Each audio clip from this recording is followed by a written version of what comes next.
Hey friends, it's Mike. I have received a number of requests from folks for a combined Part 1 and Part 2 video of Steve Fawber's research into biological Paul's final resting place. Thanks for watching.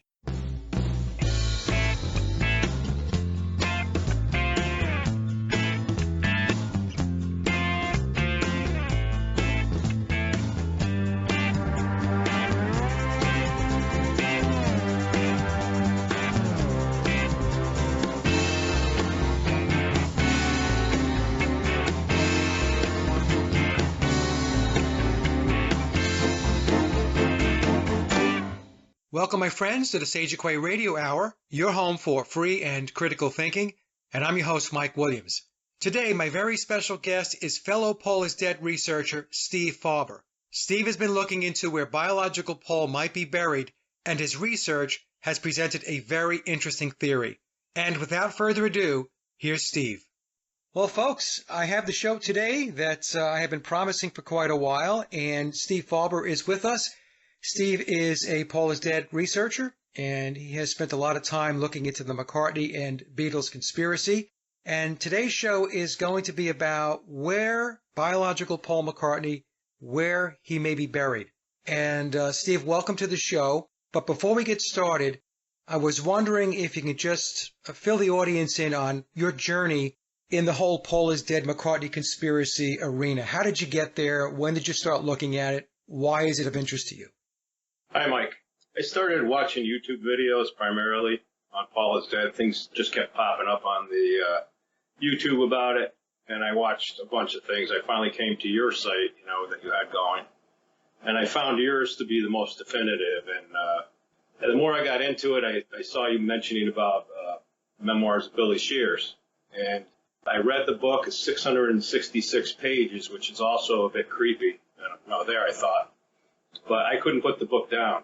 It was so informative, and you could tell that, it was written by Thomas U. Harriot, but you could tell it's Billy Shepard, or whatever his real name is, was actually co-writing that, I believe.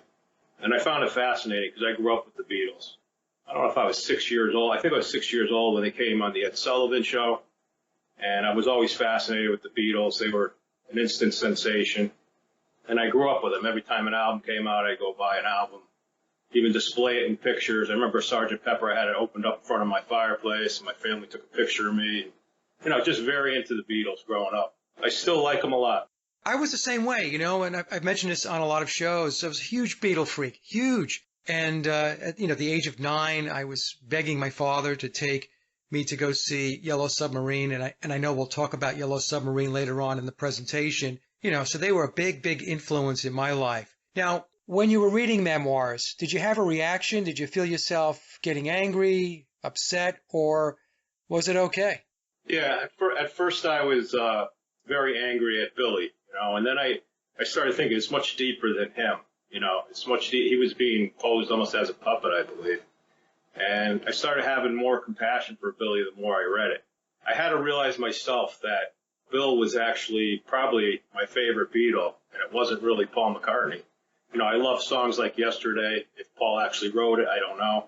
But, I love some of the old Beatles songs, but when Billy came out, the music just completely changed. And I liked his music just as much, if not better. So started having a little bit of compassion for him and started thinking, how do you live your life like this? Yeah, that's an interesting point you make because I've posed that to folks who will write me and say, oh, I can't stand Billy's music and all of this. And I said, well, before you found out about the whole Paul is Dead McCartney conspiracy, did you hate the music from 1967 to 1970? Did you not like Sgt. Pepper? Did you not like Magical Mystery Tour? Did you not like the White Album? Did you not like Abbey Road or Let It Be? What I have found is the vast majority of the folks, before they figured out or before they got themselves familiar with the Paul is Dead conspiracy, they loved his music, along with the biological Paul period from 1962 to 1966. Before people figured out the Paul is Dead conspiracy or the McCartney conspiracy, they were on board with the entire catalog of songs, whether it was the Bio-Paul period or whether it was the Billy period. And then once they had that suspicion that, hey, wait a minute here, Billy is not biological Paul, then all of a sudden they don't like his music anymore. It's kind of an interesting dynamic, I guess is what I'm saying. Yeah, I feel exactly the same way. And like I said, many times I like Bill's music better. I think he was more creative as far as, all the instruments he played. Because I just don't believe biological Paul played more than the bass. Maybe he played guitar. You just don't see that. Once in a while you see a picture of him at a drum set, but I don't ever remember seeing him actually playing the drums in video or anything. So, definitely when the McCartney album came out, the solo one, with him playing all the instruments, that was incredible to me. Blew me away. The guy's talented, no doubt, No, he is talented, and that's one of the things that I brought up about the biological Paul period. We will see pictures of him behind a drum set or at the piano. These are staged photos. These are photo ops. These are photos and images that are taken to distribute and disseminate out for public consumption, to give the impression that he's a multi-instrumentalist. But he was a bass player and a guitar player. That's essentially it. And Billy is much more than that as far as his ability to be a multi-instrumentalist. So in any case, what I want to do, because I think I might be derailing us here from the nuts and bolts of what you really want to talk about. Now, let's talk a little bit about your 9/11 awareness. As you know, and I've spoken about many times, 9/11, whether it be a date, or 9/11, whether it's encoded in an event, the numbers 9 and 11 from a numerology perspective is what I'm saying. It is an important date, and that date and those numbers are all around the Beatles. So tell us a little bit about your awareness of 9/11 and what your thoughts are. I ended up seeing 9/11 on my clocks all the time. It kind of spooked me out. It was after reading memoirs, it wasn't before that really. But I started seeing it all the time. I'd look up and it just happened to be that time of either the nighttime or the morning. And I'd see that on a clock, or on my cell phone. And I was thinking, somebody trying to tell me something, So it's felt like that. And, at first I thought it was a warning about we're going to have another 9/11 terrorist attack. That's what I started to think. I didn't really connect it to the Paul was dead thing. And then you find out that's the day he was supposedly, in a car crash or murdered or whatever it was. Ends up being the same day. So part of me thought, it felt almost like, it sounds real strange, but I felt like Paul's reaching out for me from the grave to get his word out, to tell certain things about what happened. And I'm sure that's not true, but it's kind of the gut feeling I had, and I don't want to act like a weirdo, but that's just how I felt. So, 9/11 seems like an important date. Like you said, it's in numerology a lot around the Beatles, and that in a nutshell is what I felt. Okay, so a lot of people who have looked into the conspiracy, who have read memoirs, have come back to me and said, Steve, that they had very similar feelings, that they felt a motivation and a drive to move forward and to do further research. Many times other folks have reached out. These are other researchers, by the way, people that you and I both know, that really couldn't explain why that motivation was there, but they kept pushing and pushing. That's happened to me.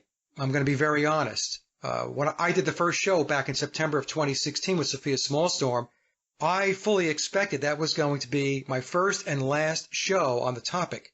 It's now 4 years later, and I'm still talking about it. I'm still looking into it, and I'm still finding things. I've had some researchers come back to me and say that since reading the book, they had dreams where Billy showed up in their dreams. And I had that myself, to be honest. I had, I think it was 4 dreams where he was in them. Very lucid dreams. They were very clear. They were like visits, if you will. There was nothing weird or abstract about them. I was in these dreams and I was actually having a conversation with him and talking with him and stuff like that. So again, I don't want to sound weird either, but have you had anything like the dream, or is it just the drive and the motivation to push forward with the research? I've had nothing in the dreams at all, but the scarier part is that it's in reality to me. And the more that 9/11 came up, the more I wanted to research. Just like you said, I felt like it's like a good mystery novel. You just can't put it down. And I'm still, to this day, I run a PID site. I can't seem to put it down or put down images of him. I see him on Pinterest everywhere. And there's just so much going on that it's only the tip of the iceberg. I still feel like it's just like a book I can't put down. Yeah. But then on the downside of that, my wife doesn't believe me. My friends don't believe me. So you're in a small community of people that believe it. And then there's people that just won't accept it. So, but it definitely felt like a spirit reaching out to me. And I do believe in the spirit world. I definitely do. I believe after we die, part of you goes on. And, whether it was him trying to contact me or just some weird fluke, it just felt like that. And still to this day it does. Yeah, and the conspiracy for me is much more than the death and replacement of biological Paul McCartney. There are so many facets around it that were in play. The whole social engineering piece of it, Tavistock, the occult, the rituals, and all of that. I tell folks that the whole Paul dying bit, for me, has become a subplot. Not that I don't care that biological Paul McCartney passed away. I'm not saying that. I'm just saying that the conspiracy for me just didn't stop there. Okay, so once you know and you understand that he was replaced, then there's this other piece of it which is very far-reaching as far as understanding how our reality actually works. Because you can actually take this conspiracy and all of the elements and all of the variables that went into it and are still going into it, and you can apply that to many other things that are going on in the world, other types of psychological operations and so on. It's a very, very deep conspiracy, and it's very, very wide. And that's why, researchers who just focus on that small piece of it, which is I want to prove that biological Paul died and he was replaced, that's good. Obviously, we have to show that and we have to prove that. But my feeling is, and the way I have approached this, it goes beyond that. It goes way beyond that. In any case, I don't want to pontificate here too much. Now, what we want to do, Steve, I think is on the next slide, you're going to talk to us about the standing stones. And if you could just take us through that, because I'm sure a lot of folks who are listening to the show won't have any idea what this is. Yeah, standing stones, they're called menhirs, if I'm pronouncing that right. What I read from pagan times, they were used as ancient burial grounds or an actual sacrificial site. And then there's other things, too. I just focused on those because that seemed pertinent to what we're talking about. But they're very ancient, and the fact that one's on Billy's farm in the middle of a sheep field seems pretty odd to me. Especially because Paul had purchased that farm. Biological Paul purchased that farm before he died. And I don't know if Paul put that there or if it was already there. I don't know how that got there. It would be interesting if I could find out more about how it got there, if it was just on the land already. But, I believe it could be a burial chamber there, or a sacrifice happened there. But I'm going by conjecture. No, but it's very interesting because, as you mentioned, and we'll get to a slide that talks a little bit more about the farm, but biological Paul, he did purchase the farm, and then Billy inherited it when he took the role of Paul McCartney. So it is interesting that the farm was purchased by biological Paul.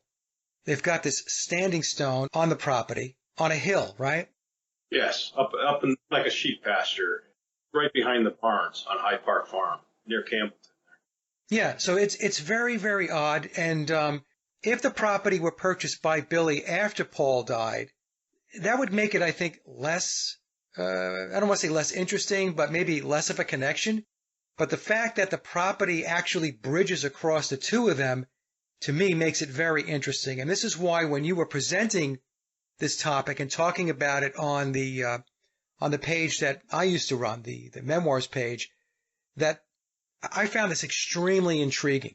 With memoirs out stuff, it doesn't mention that stone, but it's in so many pictures, though, of Hyde Park Farm. And when I started looking into this, that popped up quite a bit in pictures. And then I'm sure in another slide you're going to get to, there's something else about an album, too. It's just very interesting stone. Like you said, it's almost like a grave marker, instead of like a regular tombstone. It's just gigantic, erect type of stone. And they're all over Scotland, but I found it odd just one up there in the middle of the field. So, It was just bizarre. Yeah, in the middle of his field. Right. The other odd thing is with that farm, maybe you're getting that on another slide, maybe I'm getting ahead of myself, but I found it odd that he kept that farm and he didn't keep any of his other properties in Scotland. He sold off quite a bit of them. Even when he disappeared, when reporters came up there, that was the farm he was on. He seemed very agitated. People came up there to see him, So he's protecting something, I felt like, Okay, so we mentioned, Steve, an album, and this is very interesting too. So Billy puts an album out called Paul McCartney's Standing Stone. Yep. So what do you want to say about that? Well, it's odd. It shows the same stone that's in that field on the front cover of it. It's very prominent. To me, that whole orchestrational album, it is a pretty good masterpiece. I got to admit, I listen to it once in a while and I enjoy it. And, it's very different for Bill to do something like that. I almost felt like having that stone on the front, it was almost like a tribute to Paul, I felt like, It was, something beautiful type of music for him, like he almost wrote the music for him. I could be dead wrong, no pun intended, but it just seemed like that to me was something he worked very hard on with other people too. And it seemed to represent that he was with the Standing Stone on the cover. I just felt like a tribute to Paul. That's what I felt. Yeah, and this album speaks volumes about Billy's musical talents and his ability to score music. So let me just, folks, from the slide here, and this will be included in the show. Standing Stone is Paul McCartney's second full-length release of original classical music, coming after 1991's Liverpool Oratorio, and was issued shortly after the release of Flaming Pie. The world premiere performance was held at the Royal Albert Hall on October 14, 1997.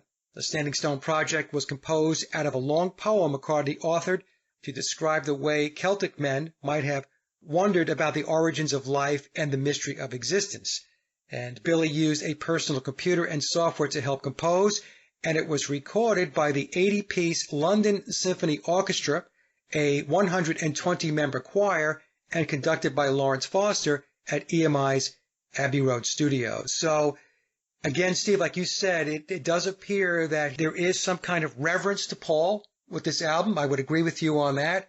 And then aside from that is the work that Billy did as far as putting it together, writing the music, scoring it, working with the London Symphony Orchestra does give us a taste for his abilities. Would you agree?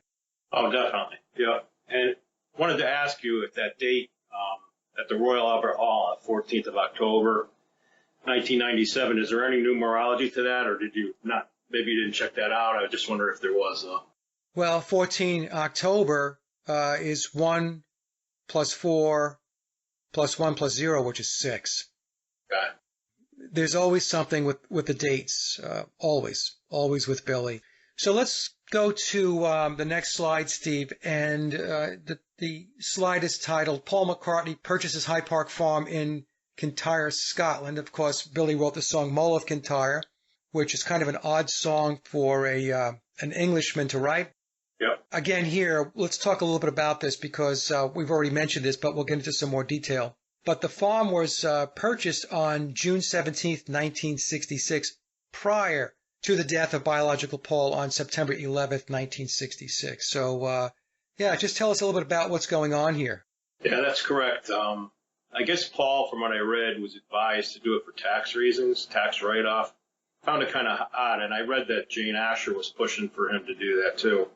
Other than that, I don't have a lot more details on it, but I believe biological Paul was only there like one time from what I've read and seen pictures of. I think there's a picture of him in a football shirt, which I don't have on me, but I think it shows him and Jane Asher on that farm.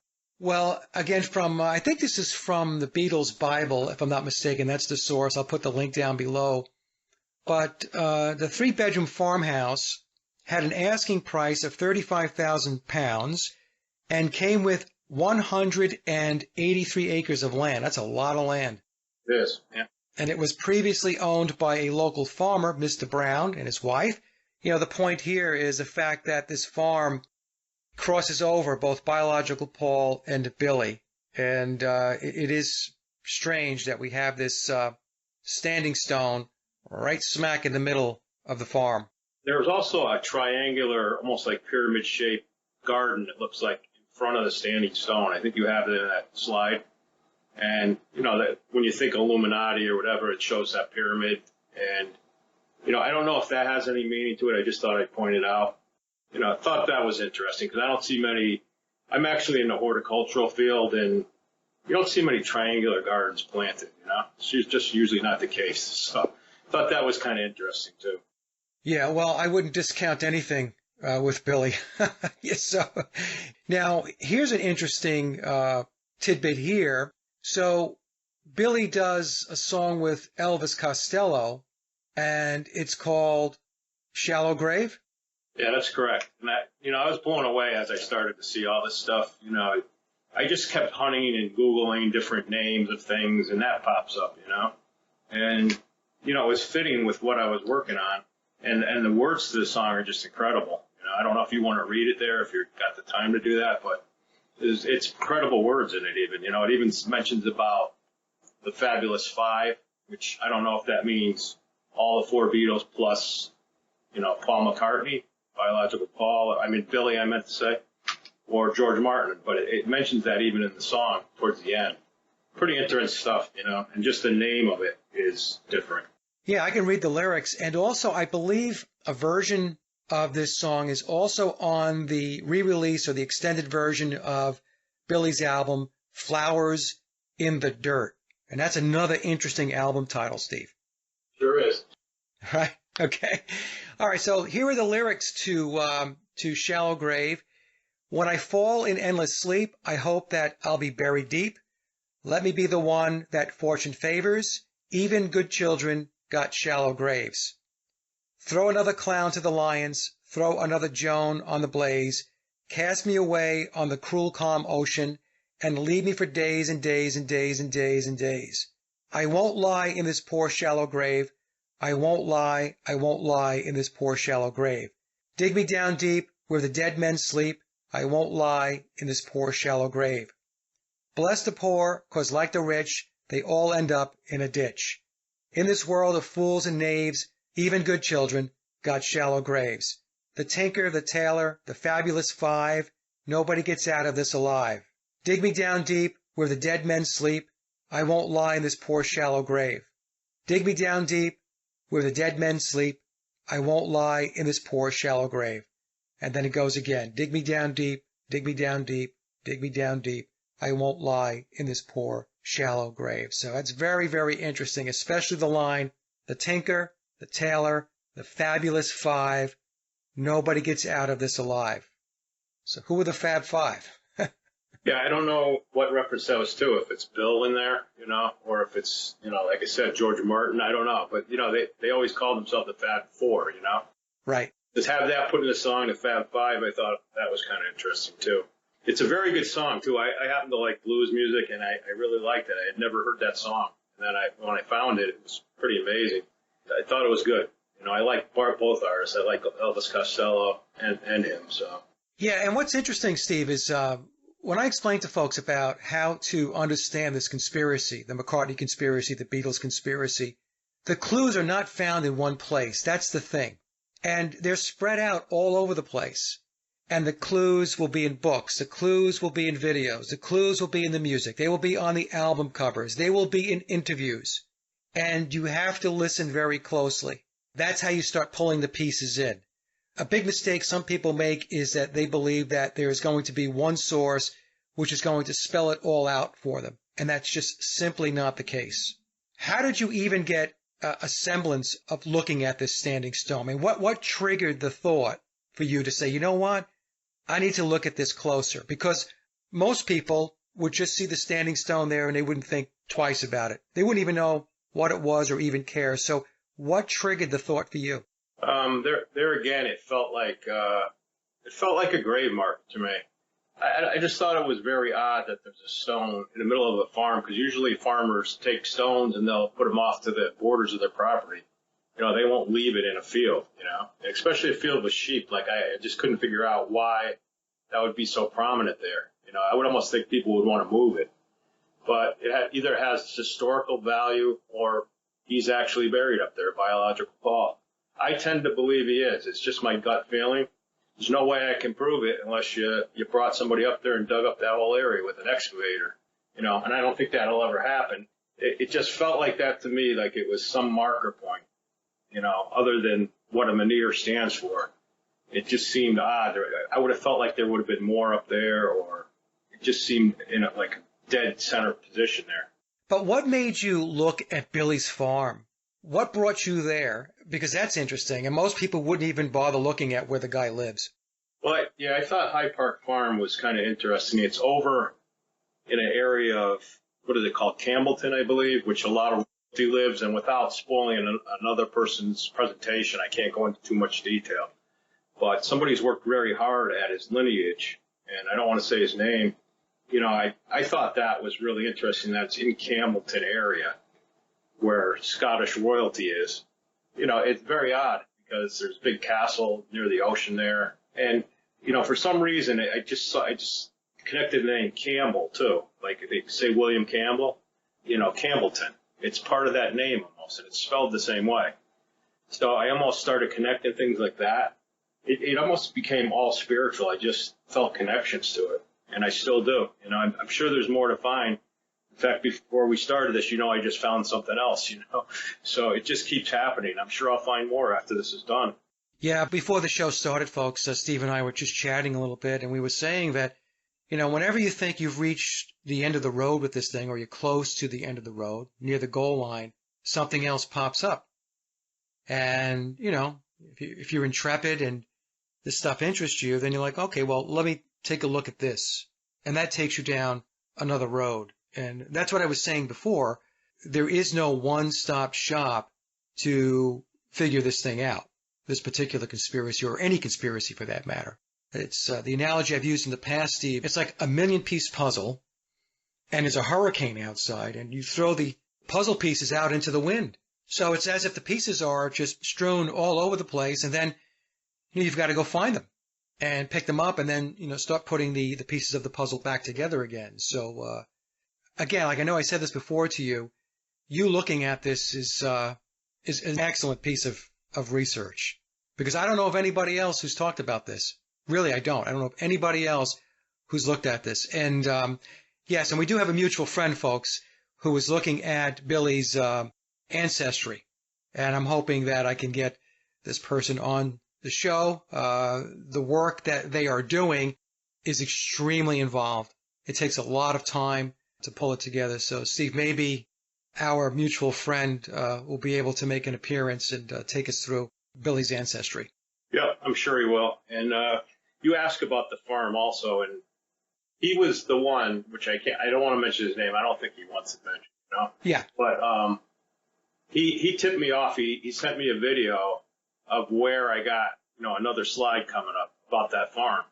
And it shows like a whole music video, which I'm sure you'll be able to maybe play it on there. I don't know if you can or not, or maybe just the excerpt, Yeah. He tipped me off on that, and he saw when I was seeing about the standing stone. And it actually shows a split second of the standing stone in there, and then some other odd stuff I know you're going to get to in an upcoming slide. He helped me on that too, so I want to give him credit there. Very perceptive. Yes, and this particular researcher, folks, is very, very familiar with Scottish tradition. Yep. Okay, so I'll just leave it there. All right, Steve, so now the next slide is Billy and his family planting bulbs on the hill. And what I will do is I will play that video. I'll insert it into the show so people can watch it. Unfortunately, it's a home video, I guess, that Billy shot with Linda, so the quality isn't high definition, but I'll put it in anyway. It's at a quality level where you will be able to make out what's going on. It's just not going to be high def. So what's going on here with the bulbs on the hill, Steve? Like I said, I'm in the horticultural field. I'm a salesman for different nurseries that grow things, tree places out of Oregon, all over the place. So that really intrigued me because at first I couldn't even tell what they were doing. And the more I looked at it, it looked like flower bulbs to me. And it particularly looked like tulip bulbs. I can't tell a tulip bulb from a daffodil bulb, though. It's not close enough up to tell anything. Yeah. But to me, I feel like they were planting tulips there. And as you'll probably show in another couple of slides, there's a spade in there, which in landscaping you use that to cut a bed, to make a shape of a bed or along someplace you're going to mulch. So, that really intrigued me too. I was wondering why him and his family are up in the middle of a field planting a rectangular flower bed, and it was the shape of a grave to me. It was 6 feet long or so. It looked like by 3 feet wide. I mean, why would you plant a garden with just tulip flowers in that sort of shape on a hill in a farm? And you could tell it's out on his farm. It could be somewhere else, but, I feel like it's on that farm. And I feel like it's up on a hill by the views, you see. I wish that the standing stone was shown in those photographs or the film, but it's not. But they do show it earlier. They show the standing stone earlier in that video. Okay, so I'll play that clip. And it is interesting that when I say they, Billy and Linda, are spending so much time dedicating themselves to doing this planting or whatever it is that they're doing. So obviously this is of importance. And when I watched the video, Stephen, correct me if I'm wrong, there doesn't seem to be a whole lot else going on around where they're working. So in other words, it's not like they're in a flower bed. No, absolutely not. It's up on a hill. The only thing, both my parents passed away, and I planted things at their grave, not in that sort of shape, it might just be a few flowers here and there. I thought that they were planting, it shows his children there too. Yeah. As kind of a remembrance of Paul, it's almost kind of a loving type of memory. They're planting something to dedicate something to him. That's what I connected in my mind. Whether I'm right, it's just conjecture. That's what I feel like they're doing there. They're doing a memorial to him. And it's something that comes up every year. It's like a rebirth with tulips. They come up, they die, and then they come up again. And it's a rebirth every year. And to have it in that shape, I actually wanted somebody I know who lives over there. But then this COVID thing happened. I wanted that person to go to the farm. They live very close to there. And do some kind of drone footage to see if tulips were up around the time of the year they bloom. And unfortunately, we couldn't get that because of COVID, unfortunately. So, yeah. But that would have been a smoking gun to me, to have a rectangular field, because bulbs just keep coming up for eternity. They're not going to die. They just keep coming up. Very interesting. And on the next slide, we have a little collage here. This is something I think you posted up on Facebook. What I did, Steve, was I actually took the post and I copy and pasted your words here. And you said, if you were following my earlier posts about me thinking Paul McCartney's body is buried on a hill, possibly close to the tall standing stone at his High Hill farm in Scotland, here is more evidence. It was pointed out to me by another member that there was footage of this in a 1970 video of Billy and his family planting what appears to me as tulip or daffodil flower bulbs. The really odd thing is the human-sized grave-looking planting area. These are stills from the video. I feel Paul is buried on that hill. The same informer is going to check out the hill to see if bulbs are pushing up this spring. Hopefully he's successful finding it. And then, as you just said, because of the whole COVID thing, and I guess, we weren't able to get that footage. But I will put the video in. I will play the video so everybody can see it. But it is very, very strange. Yeah, it happens pretty fast, too, that whole bulb carving thing. And it shows Billy stomping on the ground after they're rolling the turf back. That's the part you got to really watch out for. I don't have the exact minutes when that came up. Yeah. But see it, he's up on the hill stomping on it after they plant the bulbs. It's a whole bag of bulbs, so it's one of those burlap bags full of tulip bulbs, basically. It could be other types of bulbs. I don't know, but I'm speculating it's tulips, and you'll probably see in the upcoming slides why I think that. And you talked about that shovel. And on the slide that we're on right now, the top left picture on the right-hand side, we see Linda, and there's that shovel. It's in the ground. Yep, square shovel, spade. They call it a spade, actually. Spade? Okay. Yeah. Do we want to go to the next picture, to Lennon's drawing, where he has that spade in his picture? Yeah, I think so. I think it's a good time to do that. Okay, let's do that. And I know, folks, that this is a little difficult to see. I'll try to find, if I can, a higher definition image. But, Steve, why don't you explain here what you think is going on? Yeah, I actually think that John Lennon, he did kind of cartoon-type drawings. And, It shows that spade, the same type of square shovel. It's not a pointed shovel, as if they buried somebody. But it shows, Martha the dog, the sheepdog, is in the other video. You'll see that pretty clearly. It shows a dog in this video, even though it's very crude drawn. It's either a dog or a sheep. Yeah. It looks like a dog to me. And it shows Bill, I believe, or biological Paul. It shows him in his muck boots there, too. Yep. Like the clothes he was wearing when he was on the farm there quite a bit. He showed himself as kind of a ruffian sort of farm type guy. And I think at the bottom, I remember something spelled out there. I believe I told you about what it was. My eyes are going a little bit, so I can't read what it says right now. But something is spelled out at the bottom. I believe it says buried at the bottom, which is another kind of weird clue, Yeah, I had a hard time making that out, so it is difficult to make out. Pretty sure if it's enlarged, you'll see buried. It starts far left of the shovel. Okay. And it goes across. It gets a little, like you said, the quality of this drawing is not great. And then some other oddities on that. It shows what I believe is Paul's head after his accident. And I think another photo that's been circulating that I don't think we want to put up there, because it's pretty graphic. Yeah. But there's another photo that basically almost looks like showing Paul's head blown off. To me, it looked like in the photo, if it's him actually.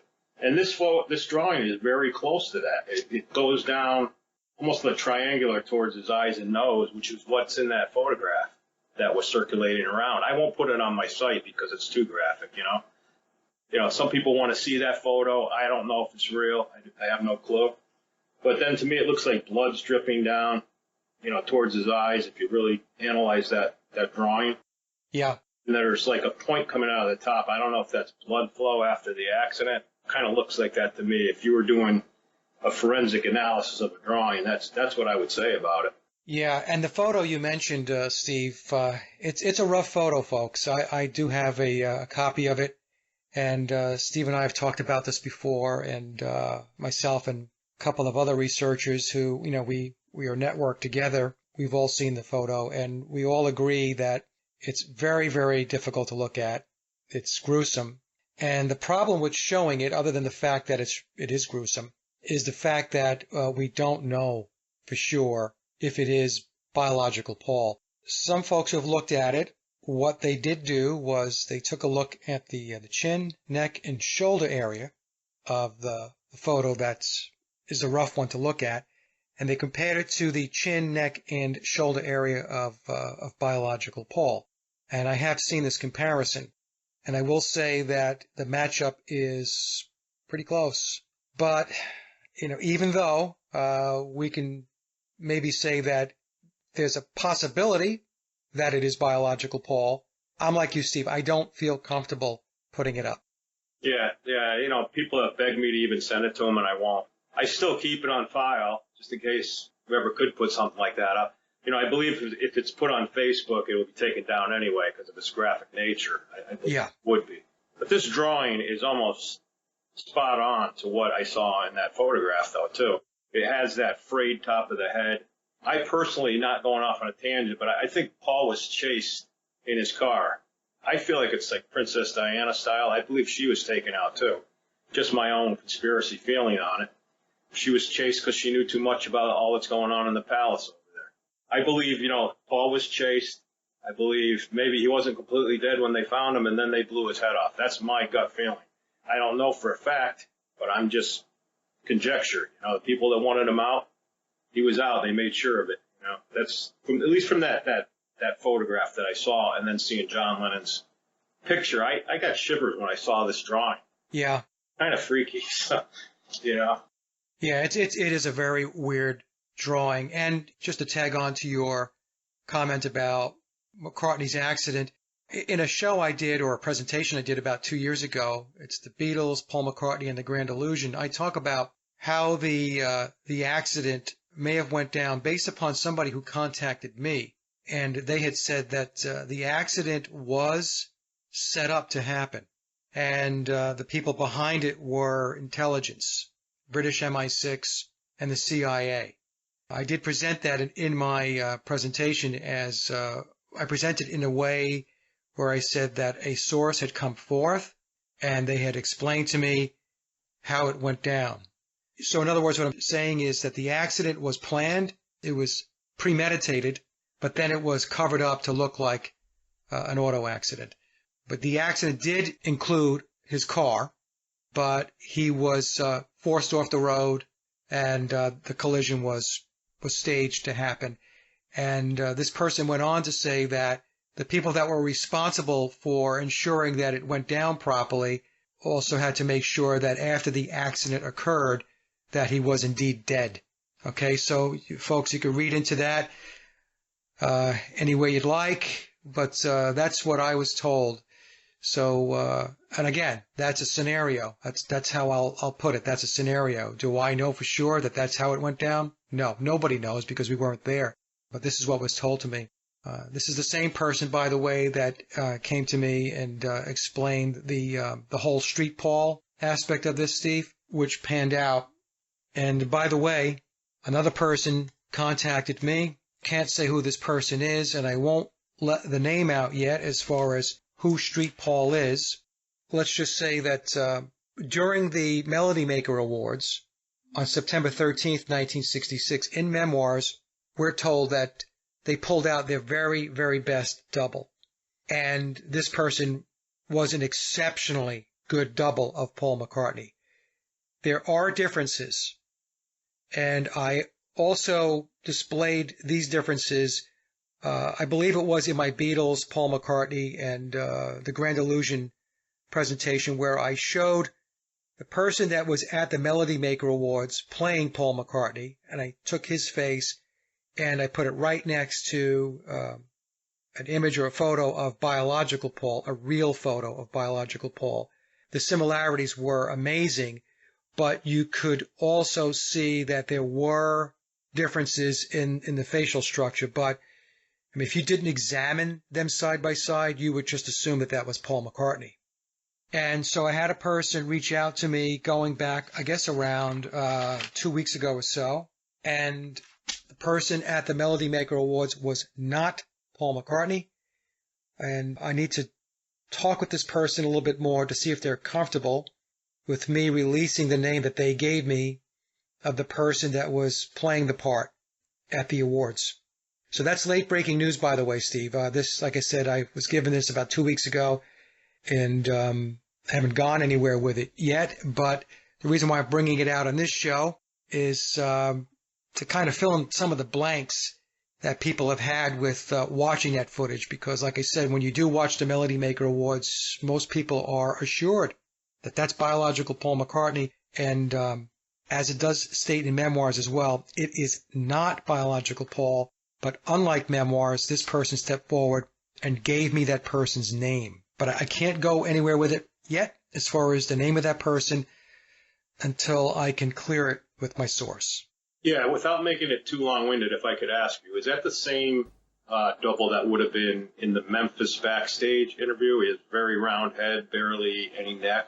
I don't know if you know which one you know that I'm talking about, but it's... Yeah, I do. This is the one where he has kind of like a bowling ball head, right? He does. It's very round, and then there's somebody else put a video out on that, and then it shows Billy like a year later. Yeah, I go back and forth, Steve, with the Memphis Paul. His face does appear rounder. He's clearly wearing a wig, and he does look smaller in stature when we compare him to the other Beatles during the interview. On the other hand, he has the scar on his upper lip, like Paul did. But then again, as it's explained in Memoirs, scars and moles were surgically added to Billy. So who knows? But if I had to guess, the Memphis Paul might very well be another double. I'll add the clip to the show, and maybe I'll put a slide in, and we'll let the audience decide for themselves. Okay. Okay, so this is what was told to me by this particular source. Right out of the chute, from day one, they had 3 doubles / lookalikes for every Beatle. Aside from biological Paul, there were 3 lookalikes and doubles. So now we have 4 Pauls. The same for John, the same for George, and the same for Ringo. Interesting. And that's why the images and the photos that people are looking at and trying to examine and picking up on anomalies and all that stuff, trying to figure out who's who, that's why it is very, very difficult. Yeah. Because right from day one, boom, there was 4 of them out there of each Beatle. And this person told me that these doubles and lookalikes were used primarily as decoys, going in and out of buildings and so on. And of course, Billy had doubles as well.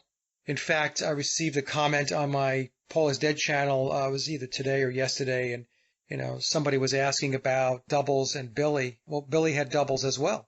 That's why we see anomalies when we look at his timeline, starting from 1966 through current day. Memoirs tells us that even as of today, Billy still utilizes a double. Interesting. Yeah, it is interesting. And that's why it makes it very, very tough to discern and to decode this thing because, you really, sometimes you don't even know who you're looking at. Yeah. You think you do. And again, like I said, the double they pulled out for the Melody Maker Awards, so that's an amazing lookalike. Yeah. I'll put that comparison up and you can take a look at it and you'll see, yeah, they are two different people. But like I said, if you ran into them in the street or if you were talking to them or you weren't analyzing their faces, you would think you were speaking to Paul McCartney. Okay, so let's move to, I guess, the Life magazine cover because there is that spade again.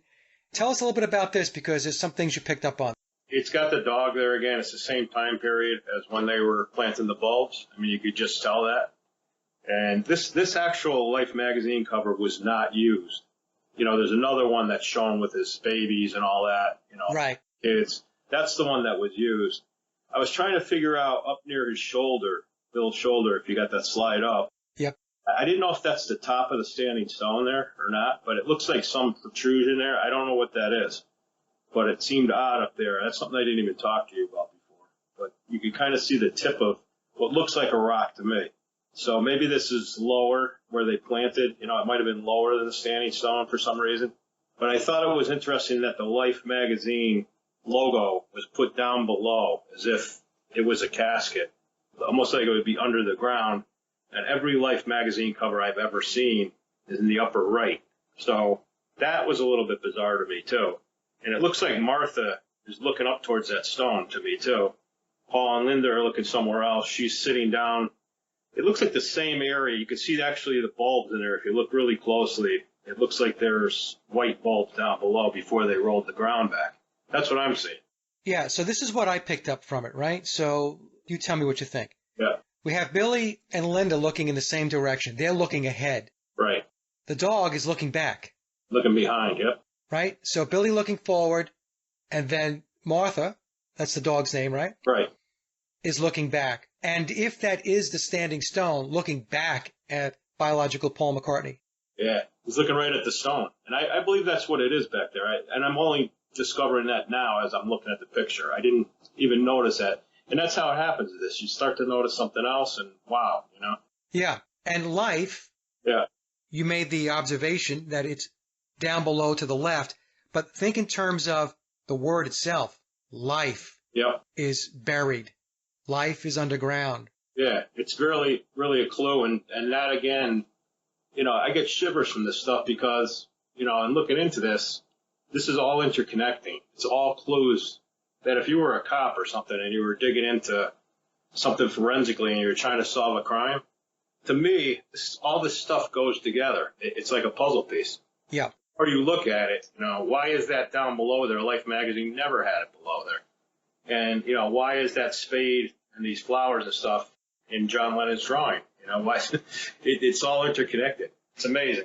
Yeah, it is amazing, and great job of picking up on it, Steve. Yeah, thanks. So then we have the next slide. It's looking through the bent back tulips. And of course, you've already mentioned to us that it appears that they are planting tulips, possibly. Tulip bulb, yep. This would potentially explain the line in the song Glass Onion, looking through the bent back tulips. Yep. And we have a photo or an image to the right where we've got all four beetles behind a bunch of tulips. That's correct, yep. And what's interesting too, Steve, is I don't know if this means anything, but I kind of chuckled when I read it. At the bottom of that image, it says live in Sweden and the Netherlands. Yep, the dates 63 and 64. So. Yeah. And that it has Billy's face in the picture too. I did, maybe it is biological Paul. I couldn't really tell on that picture. Yeah, it's hard sometimes to pick up on it because so many of these images were blended. Yeah, manipulated, yep. Boy, there are so many out there, folks. they have been manipulating images since day one. Yeah. Now, in Memoirs, it tells us that if you want the true pictures of Paul McCartney, biological Paul, then you have to use the album covers. That doubles and lookalikes were not used when they were doing the photo shoots for the album covers. So I guess the best thing to do would be not only to look at the official album covers itself, but maybe even look at the alternate album cover photos that were taken, because whenever they do photo shoots, it's not just one photo, right? Right. So they take a bunch of them and then they decide which one they're going to go with. So anyway, so looking through the bent back tulips, and again, Steve, as you said, little clues here and there, right? So looking through the bent back tulips, that line by itself, a lot of people don't give it any thought. They just think it's kind of, it's the imagery that Lennon used in a lot of his writing of lyrics, or at least that's what we're told, the official story. He liked imagery through lyrics. Yeah. And so we can chalk it up as that, or we could tie it back to what you have shown us, which is planting tulips at what appears to be a gravesite near a standing stone on his farm in Scotland. Yep, you pin it all together. And, if you're looking through the bent back tulips, think about that. If Paul is buried under there, and if you could actually see as a dead person, looking through the bent back tulips means he's underneath, because the tulips will be bending. From that perspective, it's from the bottom. It's not from the top. It's not looking at, it just seems like that's what they're trying to say. He's under the bent back tulips. And that's why when I saw those bulbs and everything being planted, I just wish we could get a drone up there at some point. I'm hoping the guy comes through for me eventually. It might not come out in this video, but maybe something future. I'll be able to see if there's reddish colored tulips, or like the color of the tulips in that album cover. It would be interesting, because I think that would be what you would find up there. Yeah. So let's go to Yellow Submarine. And this is something that, I know of. Yellow Submarine, the movie itself, folks, is loaded up with all kinds of occult symbolism.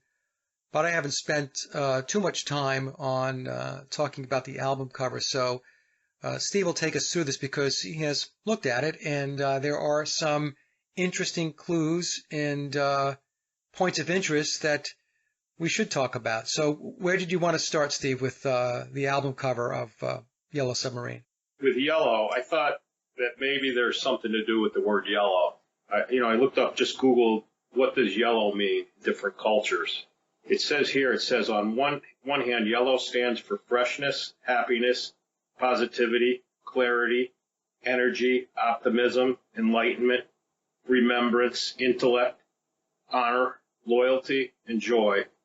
But on the other, it represents cowardice and deceit. A dull or dingy yellow may represent caution, sickness, and jealousy.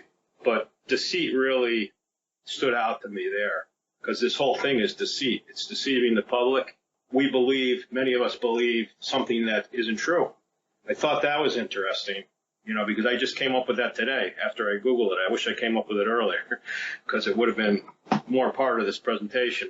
And as we know, and you and I talked about this before the show, this whole thing with the Beatles and really everything that the Controllers do is all about duality. So when you just read the definition or description of the color yellow, having positive attributes and also negative attributes, that's the duality. Yeah. Right? So, and that's what this is all about, folks. We live in duality world. That's how the elite operate. It's just loaded up with occultism. Okay, so let me just take a look here, Steve. One of the things I think we might want to talk about is the fact that the Beatles on the Yellow Submarine album sure look like they're standing on a hill. It sure does. And, you'd think with a submarine it would show the ocean. And in that drawing, to me, it does not show an ocean at all. To me, it looks like a high hill. And I believe that's representative of the Scottish Farm Hill. I'm actually an artist, too. I do paintings and stuff. I did it as my job as a graphic artist for a while. But, I pick up visual stuff very quickly. Yeah. That just stood out to me as that's a hill. It even kind of shows layers. It shows grass, then it shows another layer of dirt. If you look at those colors they're standing on top of. And then you see, if you were doing a measurement in feet, to me it looks like that submarine's about 6 feet down, under. It does to me anyway. Yeah. And then to the right of it, after it says the Beatles' Yellow Submarine, to the right of it, it says Nothing Is Real. I always thought this album cover had no clues on it. You know, of all the album covers, I thought this had absolutely nothing on it. So, but the more that I got into this, him being buried on a hill in Scotland, I thought maybe this was really trying to tell me something. So a submarine to me would be, you know, when I think of like even getting a submarine sandwich or something, they call them subs. And then that kind of clicked in my mind that a sub, it means substitute. So Billy being a substitute for Paul. That's what I kind of thought. Whether I'm right on that, I don't know. It's just conjecture, like I said. But I believe that Yellow Submarine is a symbolism for a casket. You'll see that there's 3 facing forward on the periscopes, and there's 1 facing behind. The thing is more loaded with clues than I believe anybody has ever thought of, at least from what I can see. You know, and then, of course, you got John Lennon's symbolism on the top there with his hands. That's the sign of the goat. That's Baphomet. Okay. And it's right over Paul's head, you know. So this is all stuff I never noticed as a kid, and I bought these albums, you know. And like you said, I went to see the movie. Didn't really see clues in the movie. I mean, I think there probably is. Yeah. But I don't know what they are. I'd have to analyze it more. But I definitely believe that that's showing them on a hill in Scotland, basically.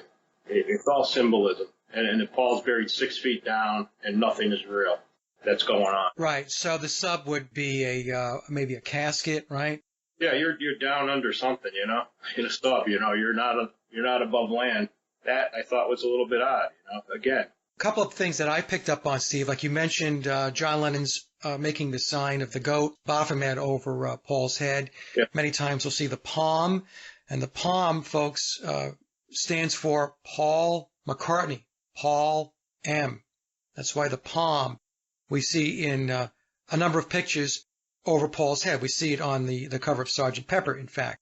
And if we look at Fred, old Fred to the left, we see he has his hand in his jacket, and that's the hidden hand of Freemasonry. Yep, the old Napoleon kind of thing. Yep. And then if we look to the right, we see one of the characters has the number 23, which is 5. Yeah. So we would think in terms of 5 Beatles when we add Billy to the equation. So we had biological Paul, John, George, and Ringo, and then Billy. That's 5.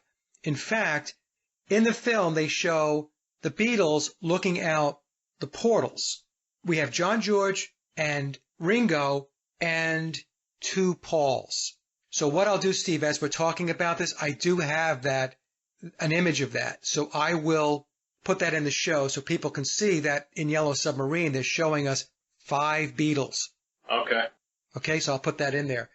But this is some quick call-outs, folks, for Yellow Submarine, and it is filled with symbolism. And I agree with Steve. They are standing on a hill. The submarine itself, like Steve said, we abbreviate submarine as substitution or a substitute for Paul. And also, a sub can also infer subterranean or below ground. Right. And then if you put that word in the color yellow, you put deceit with sub, a deceitful substitute, right? Right. I get into this stuff, but, you know, whether it means anything, I don't know. But that's what it stands out to me as being. Yeah, well, I could tell you, Steve, that I think it means a lot more than you might give it credit for, or some of the folks listening, because one of the things that I've noticed in spades doing this work is that everything is a clue. Everything's encoded. Everything has some esoteric meaning. There's some mysticism. There's some occultism. It's throughout this entire conspiracy. And, what might seem ridiculous to most people is not ridiculous for those of us that are looking at it and do have an understanding of how these clues are encoded. Yeah. Don't discount anything. Could we be wrong on certain understandings or what we're putting together? Of course we can be. But what I have found is that, when you start to look at it the way you're looking at it, and the way others, myself, are looking at this thing, that's how we begin to solve the puzzle. Some of these things we might discard and say, okay, well, it didn't lead anywhere. But in other cases, these strange connections that we think we're making actually pan out. Yeah, I believe you there.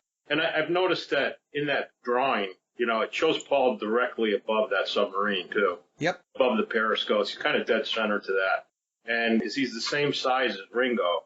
Now it looks like Paul's the smallest guy there with Ringo, So kind of odd. And Paul was a small guy. Yeah, no, he wasn't a tall guy. In fact, the way they made him look taller was there was, trickery used with the way they took the pictures and the way they positioned the camera. I mean, they had techniques that were in play to keep the deception alive and well. Speaking of deception, I think this is our last slide. It's been a fabulous discussion, a lot of fun. These are two images, and even though it doesn't have anything to do with where biological Paul is buried, they're still very interesting images. So tell us what's going on here. Showing biological Paul on the left, who we call Billy on the right, who other people think is Paul McCartney. But, it just doesn't match up. You can see his eyes higher, the ear level like you put on there. There's a lot that's different, the way the eyebrows go. Yeah, just the shape of the face. Billy has an elongated face, whereas Paul had a rounder face. Yeah, Billy's a huge guy. He's much bigger than biological Paul ever was, Yeah. And then, of course, we all know about Stanshall. If you're steeped in this, if you're just tuning in, you probably wouldn't understand this. And I've had a lot of arguments with people that don't believe that Bill is Stanshall, Vivian Stanshall, from the Doo-Dog, whatever it's called, band. The Bonzo Dog Band, yeah. Okay. And, of course, Phil Ackrell, back from Denny Lane and all that. I'm sure they've seen your video comparisons and stuff. I really enjoyed that. It helped me a lot with it. But I actually put this one together myself because I saw like a morphine picture of Stanshall turning into Billy on the internet.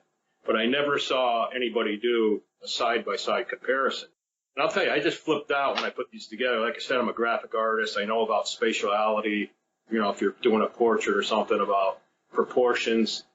The proportions to Stanshall to Billy are incredibly perfect. They just match up exactly perfect.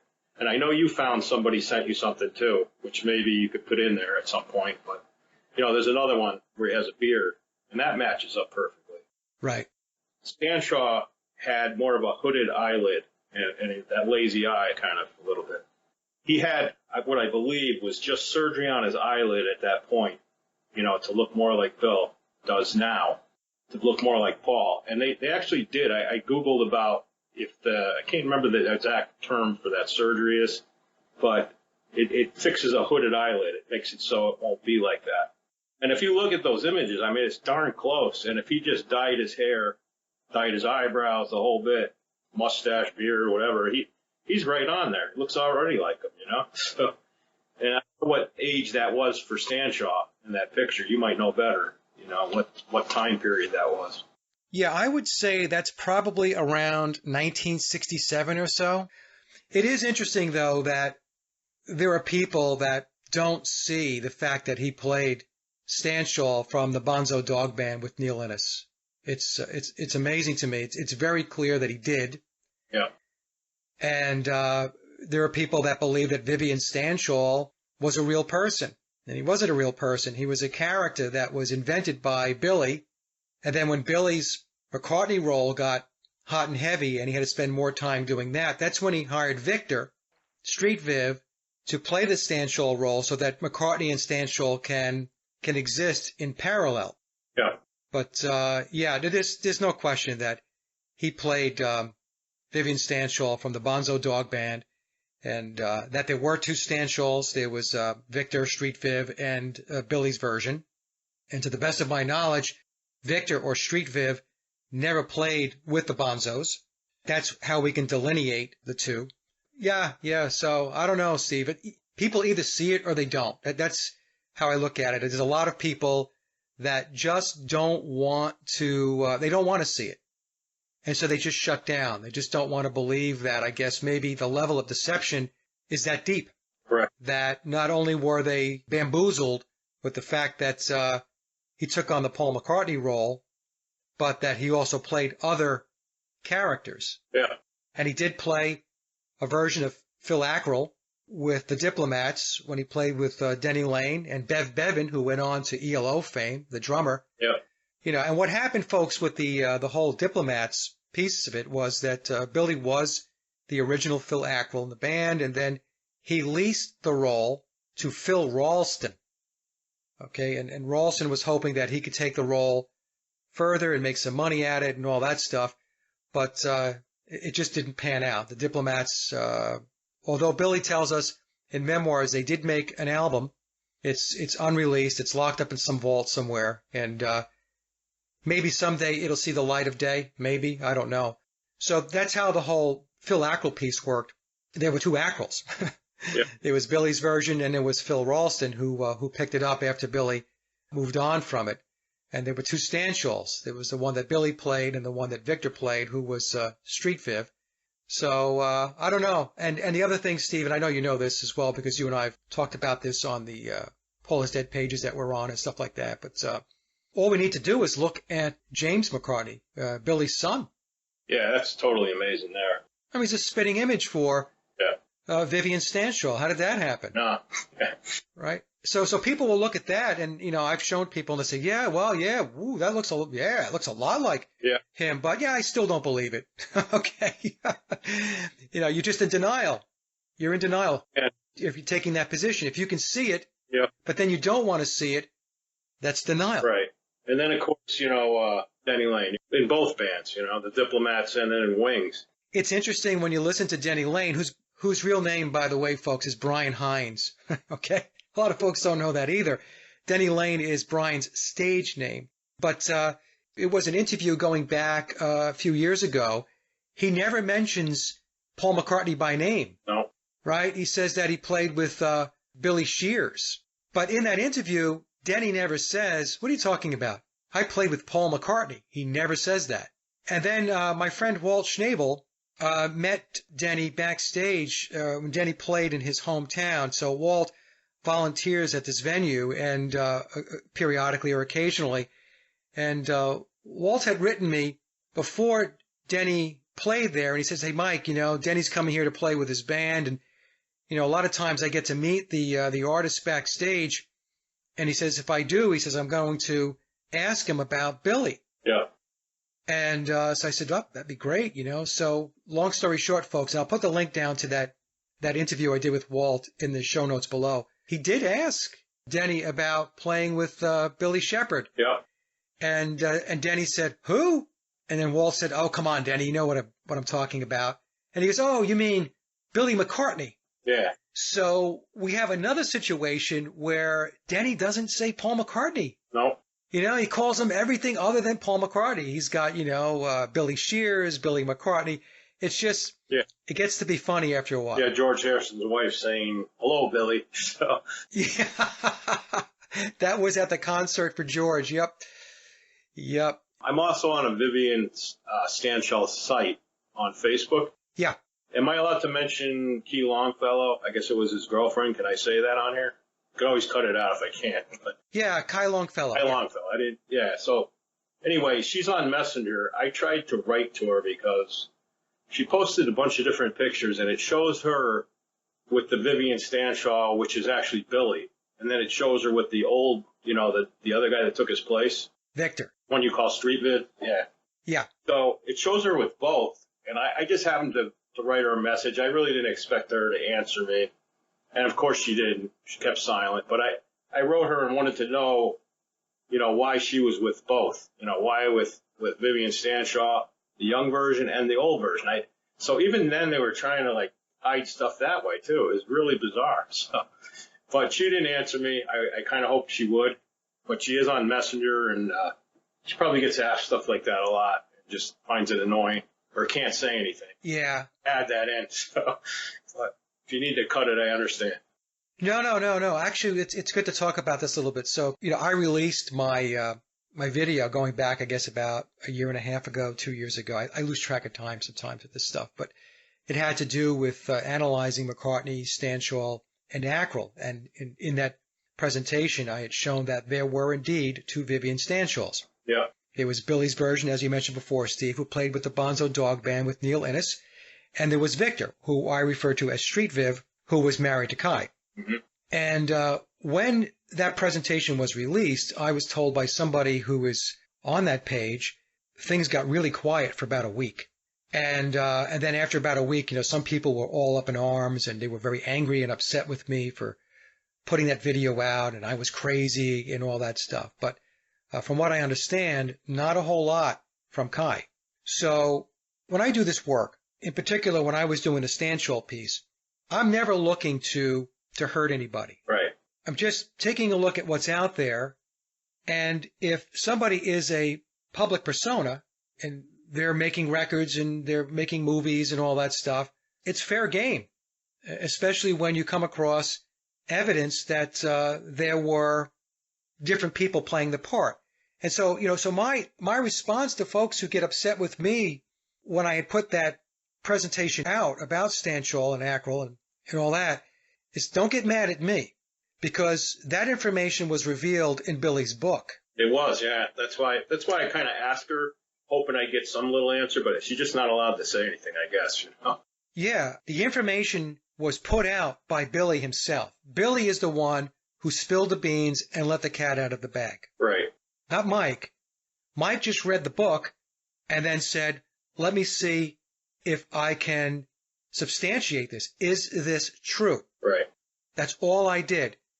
And so when I went about my work, I confirmed, I believe, validated the fact that Billy did play a version of Stanchel and that there was another person playing the character that Billy hired who was on Billy's payroll in order to, like I said before, to allow the McCartney and the Stanchel character to run in parallel. Yep. So, again, so I just want to put that out there because I am sensitive to the fact that Quay was married to Victor, and that was her husband. And, he built a career around the Stanchel character. So I don't want to get in the way of that. That's why, to be honest with you, Steve, when I put the presentation out, I just put it out. Yeah. I wasn't banging a lot of drums about it. Yeah. Yeah. If I really wanted to push it, I could have continued to really market it and all that stuff, and I didn't. I put it out there. I kind of slipped it in under the covers, if you will, so that it wouldn't make a big splash, because I am sensitive to the fact that, that was her husband, and she's still here, and they've got children and everything else. So, like I said, I didn't want to make too much of a splash with it. Right. But that being said, again, I'll go back to this. I know I'm repeating myself. If there's a bone to pick, that has to go back to Billy. Yeah, no doubt. I didn't write the book. Yeah. So. Yeah, even in this video, I'm meeting like Billy or anybody any harm.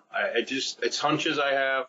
So hopefully nothing's taken the wrong way. Yeah, I don't think it's going to be taken the wrong way at all, Steve, because if they didn't want the information out at this time, yeah, memoirs wouldn't have been published. That's, plain and simple. And as we mentioned before we started the show, yeah, nothing could have been more controversial than me coming out and saying that the Beatles didn't write their music between 1962 and 1966. Right. Well, they wrote very, very little of it. Yeah, you proved it. Thank you. I like to think that I did prove it.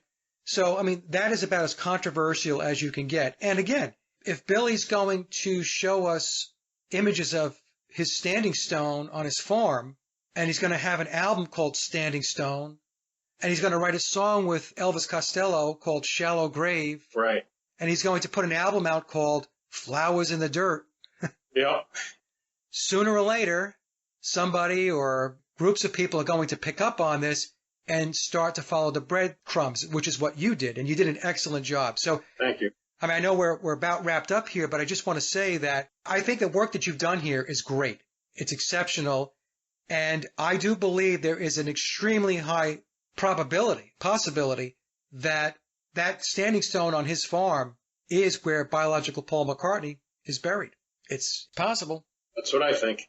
I've had other people write me and say, oh, he's buried here, he's buried there, but they have no proof of it. They're not showing any evidence. They're not connecting any dots. They're just blurting things out. And I always go back to these folks. I said, look, it's not good enough to say, oh, he's buried here. Yeah. How do you know he's buried there?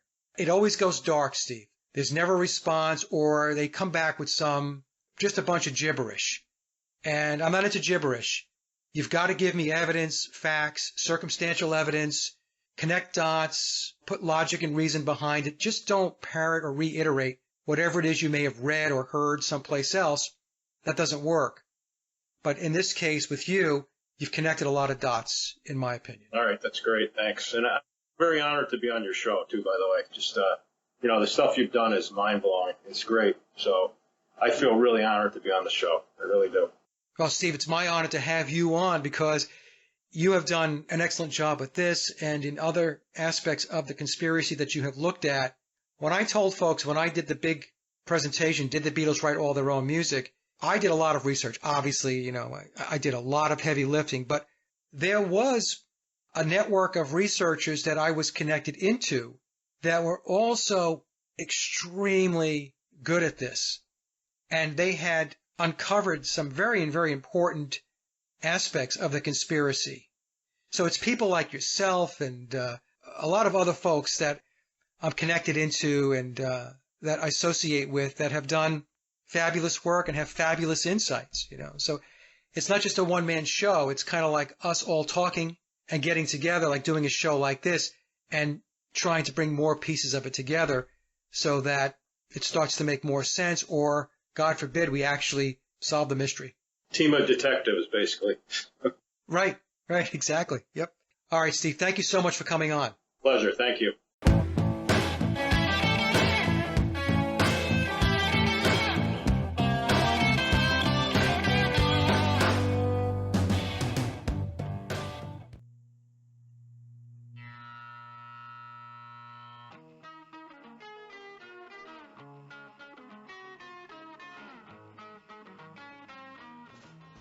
Welcome, my friends, to the Sage Quay Radio Hour, your home for free and critical thinking, and I'm your host, Mike Williams.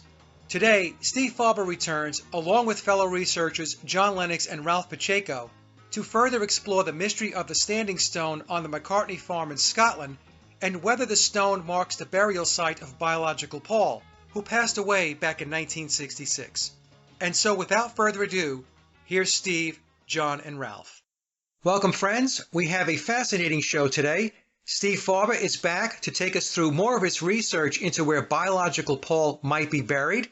And joining Steve are two of his team members, Ralph Pacheco and John Lennox.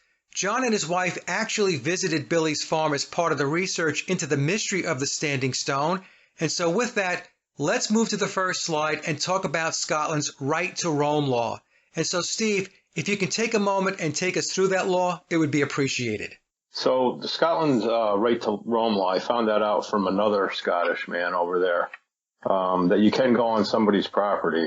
But John Lennox probably has a little more on that because he actually lives over there in Scotland. So I'm probably just going to let him speak about his trip over there.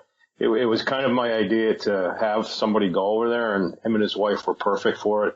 I thought they had a lot of courage to go up there the way they did, and they did a good job filming and taking pictures and even interviewed some people, which is great. Yeah, so John, why don't you take us through that? Just tell us a little bit about getting there and what your experience was like, and I would like to talk a little bit about some conversations you tried to have with some of the local folk to see if they would talk about it, and tell us about the freedom to roam and your trek over to the farm. The trek to the farm, it's very remote, it's very hard to get to. There's no road into it. It's closed off to the public, so we'd depart probably a couple of miles away and walk across fields. And it was very remote, and we tried knocking on the door to ask permission to take pictures and shoot a couple of videos, but there was nobody at the property, although it was lived in and looked after quite well. That was about it, really. Spent a few hours getting there and getting back to the vehicle in Campbelltown. And then we went into Campbelltown and we asked a couple of ladies in a shop about the standing stone, and they just clammed up on us as if they weren't really wanting to speak about it. Okay, so getting there was not easy. And is that because of where it's located, the size of the property, or the farm being fenced off, or all of the above? Aye, there was a road into it, but there was two farms on the road, and the gates were all closed and blocked off, so there was no straight route to drive into it. So what we had to do was we drove round about Campbelltown, and in the back entrance there was kind of like a back way. We got at Google Maps and there was a loch, so we found the loch, and then we seen a High Park farm across the fields, and basically just parked as close as we could get to it, and then just got and walked up and down hills. We were walking for quite a good while before we managed to get to it. Now, the farm is large. If I remember correctly from the first show, it's something like 183 acres. Is that right? That's about right. Aye, but apparently owns both of those farms on the road up as well. He bought them as well to deter sightseers. But those were working farms, so I don't know if he's maybe got tenant farmers or what in there. Okay, so you basically had to park outside the farm, outside the gate, if I'm hearing you correctly, and then you had to walk. Yes, through fields. Okay, and so you did knock on the door. Yes. And there was no answer. There was no answer, no. And were you able to see inside the house at all or anything like that? We could see that one of the windows was open, and you could see, I've seen pictures before him in with his guitar and that, and you could see like the wood-cladded ceiling. You could see that through the roof light when we walked out across to the stone. But really, that was it. We didn't want to really pry too closely in case somebody was watching us. Okay, so you didn't encounter any type of security or anybody stopping you and questioning you why you were on the property? No, there was no one there at all. Okay. So, and then you spoke to some folks in town, and when you asked about the farm, you said they clammed up. So what question did you ask them? It was my wife, and they were all right with the farm. We said we were up sightseeing to see the farm, and they says, "Oh, that's nice." And then she mentioned the standing stone, and they just, she says they both looked at each other and went quiet. Okay, so as soon as you mentioned a standing stone, the conversation just kind of went dark. They didn't want to talk about it. Yes, aye, yep. Sorry, it was really interesting that the way they clammed up, yes. Okay, very interesting. Now, I do want to say before we go any further, and I think the team here is going to agree, we are not advocating that folks make a pilgrimage to Billy's farm. No. Certainly, if you go there, we are not condoning any type of behavior which would be disruptive to anything on the farm, which includes the standing stone, the farmhouse itself, or anything else that's there. So we want to make that very, very clear. And I suspect that after this show is aired, that there might be a little more due diligence put in place by Billy or whoever is managing or living at the farmhouse to ensure that strangers are kept out and away. I mean, that's just a guess on my part. Based upon what you guys are saying with regard to the freedom to roam law in Scotland, there was no law broken. No. This was done for research purposes, even though Billy may not appreciate that explanation. But be it as it may, that's what you guys undertook. And we've got some very, very good information out of your trip to the farm, John. So, okay, now, when you got to the farm, and I guess what we'll do is we can move to slide number 2, there's a red door. That's right. So, Steve, you supplied me with information about what a red door means, and Billy's door, or the farmhouse door, is painted red, along with the gate going into the property, which leads to the walkway to the door. So what does red mean? It means actually welcoming over in America.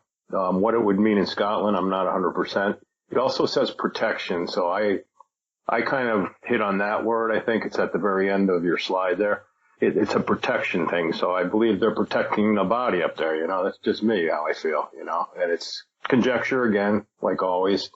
A few things that John might have left out that I wanted to mention is it used to have a red roof. If you look at old slides of it, it had a red roof, so that's no longer there. And John was actually trying to find the red roof in the distance as some kind of landmark, and he had trouble finding it because there was no red roof.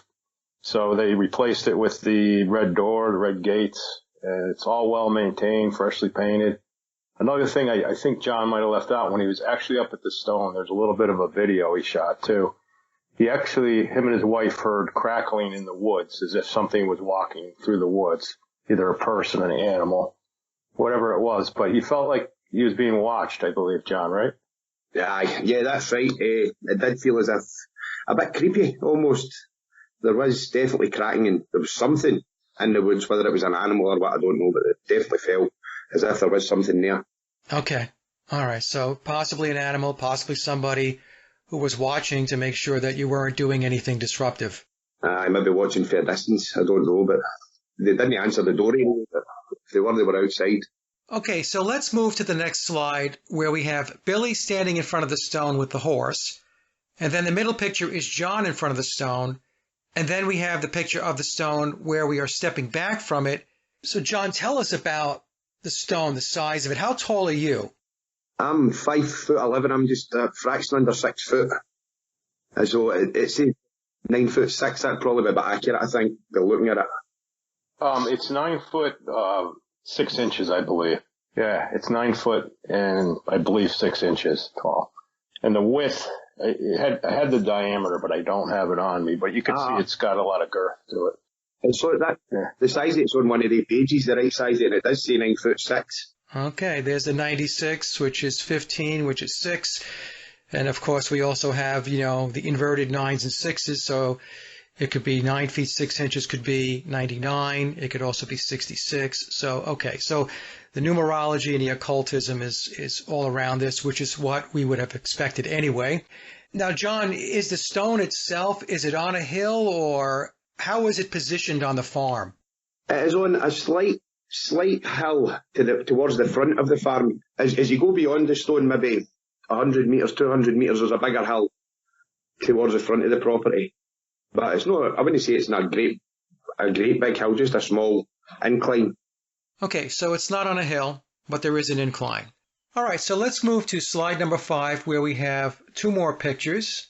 On the left, we have a picture of the standing stone, and we're looking at it from the side so we can actually see how deep it is.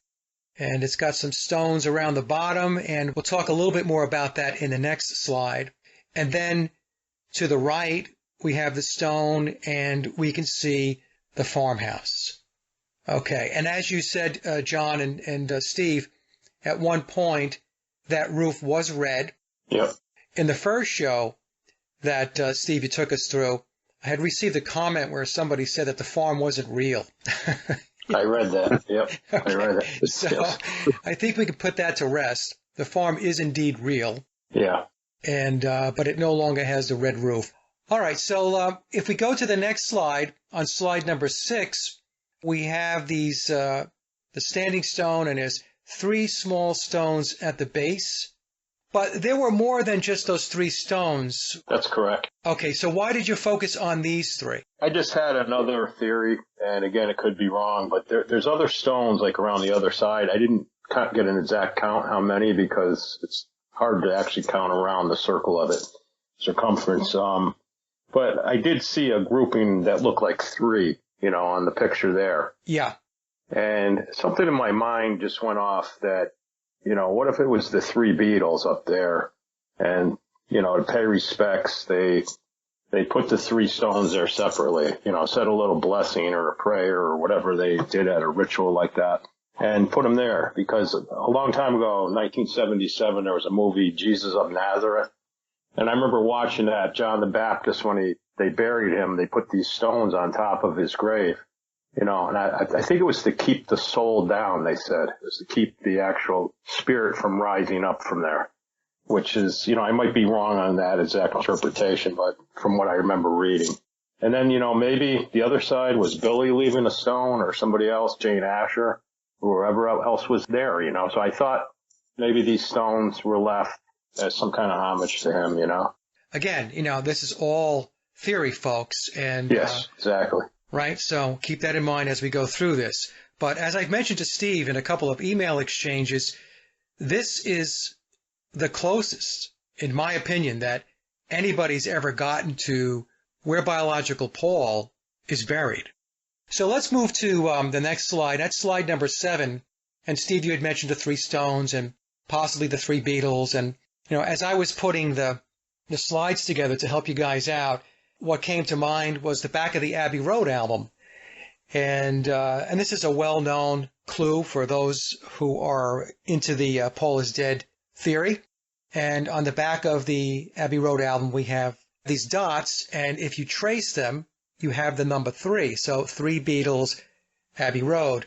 I thought, Steve, that your theory could possibly have some merit because it's not the first time we would have seen the number 3 associated with the whole Paul is dead McCartney conspiracy or Beatles conspiracy.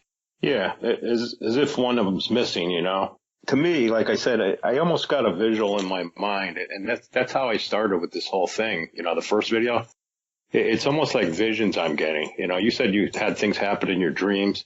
I'm almost getting visions of seeing three Beatles putting stones up by that. That's the big stone, the standing stone. And it's very clear, in my mind. People think I'm crazy thinking that, but that's just how I feel. Yeah, well, they can think we're crazy. There's a lot of people think we're crazy just for believing that Paul McCartney was replaced. So we could just start with that. But it's okay. We know what the truth is. And this is what I tell people all the time when folks write me and they say, Mike, my family thinks I'm crazy. My friends think I'm crazy. And I explain to them, look, the only thing that matters is that right? Because everybody is at a different level with regard to understanding what this conspiracy is about. Some people don't believe it at all. Others have varying degrees of what they're willing to accept within the Paul is dead McCartney conspiracy. And of course, we have everything in between. So it's about what we're focused on, and it's about what we know. All right, so let's move to the next slide, slide number 8. And this is the standing stone in relation to the left side of the barn. And I don't know, John, did you want to talk about this a little bit? That was the entrance. That was the way we come in. As you can see, it was a well-maintained little path. And from that path, it just leads into wild fields, basically. The farmers were working. It was all well maintained. That little burn is you probably can't see there, but we were standing at a gate, and that was the gate, which I think is the entrance to that property. The standing stone was really the first thing we seen of the farm, even from a distance. It was the stone I noticed first, because I was looking for the red roof, and it doesn't exist anymore, obviously. That was about it, really. And when you said that the farm is well maintained, and we could see that if we look to the picture on the right, we could see how the grass is well maintained. It's cut leading up to the farm, so it's obviously being cared for. That's right. So if we move to the next slide, slide number 9, maybe Steve, you want to talk about this a little bit. What were your thoughts about this? This burn, it actually means a stream. I don't know if that's a Scottish term, because I never heard that over here. Maybe it is, John? Yes. But I believe that's the area where they planted the tulips in that video, because it's down a little bit to the left. And if you remember, when you showed that Life magazine cover, it showed the stone up higher in the field. I think it was over his shoulder. I believe that was the stone. I believe they were down near this stream. And, somebody brought up the point. I'm not sure who it was. It might have been Ralph there. Where do I actually think there would be a body if there was a body? It could be under that burn area, near that burn area where the tulips were planted. Because what I've learned about these menhir stones, the standing stones, is that there's chambers underneath. So possibly Paul would be in his chamber down in that area. Or he could be directly right under the stone. So that, again, it's all conjecture because I can't prove anything. But I have a feeling he could be down there or it could be under the stone. But I do believe he's on this property, in my opinion. Okay. Yeah. Okay. So, and I also want to mention, and we mentioned this in the first show, but just to remind everybody that this farm was purchased by biological Paul a few months before he died. Yeah. And it was inherited by Billy. What makes Steve's theory very interesting is that it's hidden in plain sight. Yeah. And some of the best secrets are hidden in plain sight because people look right past it. And I think it could very well be the case here that we have the standing stone. I think most people really don't understand what a standing stone represents. I mean, I didn't until, Steve, you brought it to my attention. You started talking about this. Yeah. I would say here in the United States, probably most people do not. And so you would look past it. That's my point. If you don't understand it or you don't know, then you're not going to think anything of this stone, which is sitting right in the middle of the field. I think, Mike, too, I also speculate that there's other bodies up there of who I don't know, but I believe that stone's been up there since ancient times. I don't believe it was put there. I did a little bit of research and somebody else helped me with that. And he said it was there quite a while and nobody really knows how long it's been there. So it is an ancient stone. if they had ancient sacrifices there or something, because all these stones were known to be that too, where it would be an ancient sacrifice area. And then they would bury the bodies underneath. Maybe there's some kind of trap door leading up to that. One of the guys on my site mentioned something like that. Could be high tech, just an elevator goes down within the house or in the barn. Just speculation, but. Okay, so you're saying that it's a marker, could very well be a marker, and there could be multiple bodies. Yes. Laid to rest there. Yes, from ancient times. All right, so let's move to slide number 10, and I am going to completely botch this. Is it a cairn? I think it's cairn, but he would probably know better, being in Scotland. Is it cairn or cairn? Cairn. Okay, Kieran. I hope I got that right. Steve or John or Ralph, I know Ralph will probably talk more with you as we get into some of the into the morphs. So what exactly is a Kieran? It's a burial monument. Again, what's it doing up on that hill? Obviously Bill spent a lot of time up there. I also remember in memoirs about him wanting to be close to Paul's spirit in order to feel his spirit in his music and everything. From what I remember, if I'm saying that correctly, maybe Mike, you could interject in that.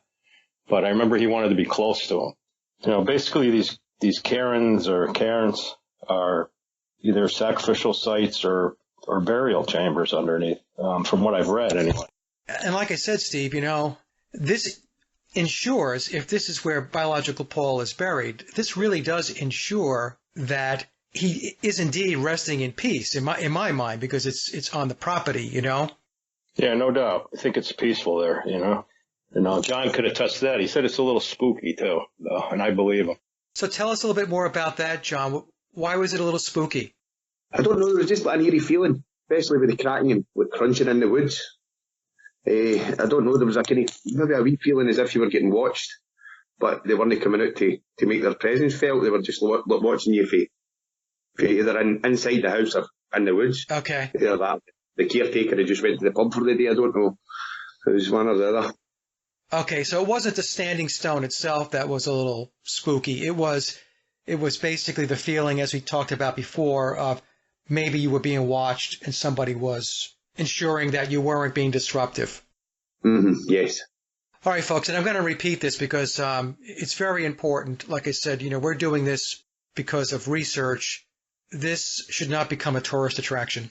So I'm going to ask that folks be respectful of the standing stone and what it represents on the property. All right, so slide 11, Steve, we talk about tombs and ancient rituals. This is some information you sent over to me. Could you tell us a little bit about this? Part of this was from Ireland. It says there was a very early prehistory practice of piling stones over the dead person's body rather than digging a grave. Later in time, the Irish buried their dead in 3 types of tombs. And it says a portal tomb, a number of upright stones covered by 1 or 2 capstones, and sometimes placed in a long or round mound. Passage tomb, round mounds with burial chambers in the center, which were reached by a passage leading in from the edge of the mound. And hence, that's what I was talking about. If you were in the house or the barn and there was a trap door under the ground leading up to a tomb. That's what I believe's under there. A wedge tomb, it says, found in area of Munster, a type of chamber tomb where the chamber narrows at one end. But there was also like a Scottish tale, too, in a cave, and I guess it had to be at low tide to reach it, but there was a bunch of people lost their heads in there. It's like in ancient times in Scotland there. It says, I'm not going to read that whole paragraph. I guess people can read it while it's up there. But there were 60 decapitated victims, and that kind of made me think of Paul, where they said he lost his head or lost his hair in some of the songs, and it kind of made me think of that. I don't know why. It just tipped me off a little bit. And some of the stuff it's just ancient human sacrifices, Yeah. One of the things that I've noticed is that Billy is very clearly tied to and appreciates tradition. Yes. A lot of the information you're bringing forth here, Steve, ties into that tradition, and that's why maybe for some folks this might seem very weird and very strange, but after you do the work and you study him a bit, you understand that he has an appreciation, a great appreciation for his heritage, his ancestry, his lineage, his bloodline. And so what you're taking us through here does make sense to me. Yeah, me too. Yeah, let's put it this way. I mean, it's certainly not out of the realm of possibility because of how he views his ancestry. Yes. All right, so let's move to the next slide, which is slide 12. This is kind of an interesting picture, Steve, and tell us about this. What were your thoughts when you put this together? It's a picture, before Linda Eastman came to the farm, It's probably the earliest picture I have up at Hyde Park Farm that I could find. And at first I thought it was biological Paul, but then when you look at the date, May 1967, you say, no, it's not. It's Bill. And of course the way that's written there, it says May 1967, Jane and Paul with Martha at his farm in Scotland. Paul had picked Jane up at the airport upon her return from her long North American tour with the Bristol Old Vic and immediately took her away up to his remote Scottish farm for some precious time alone together. So this is the earliest pictures I could find. It didn't show the standing stone, but it's definitely the farm at Hyde Park. Yeah, and that's definitely not biological Paul in that picture. Definitely Bill, yeah.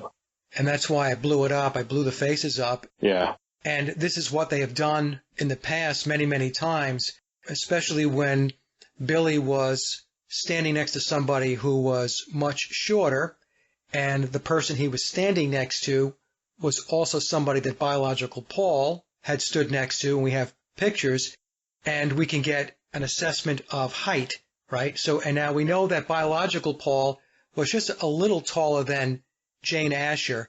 And what they've done in this picture is we have Billy leaning. Yeah. He's leaning to the left as we're looking at him. It's his right. And this was done clearly to lower his height, because if he was standing straight up, if we repositioned him, he would tower over Jane Asher, and it would be very clear that this is not biological Paul. That's correct, yeah.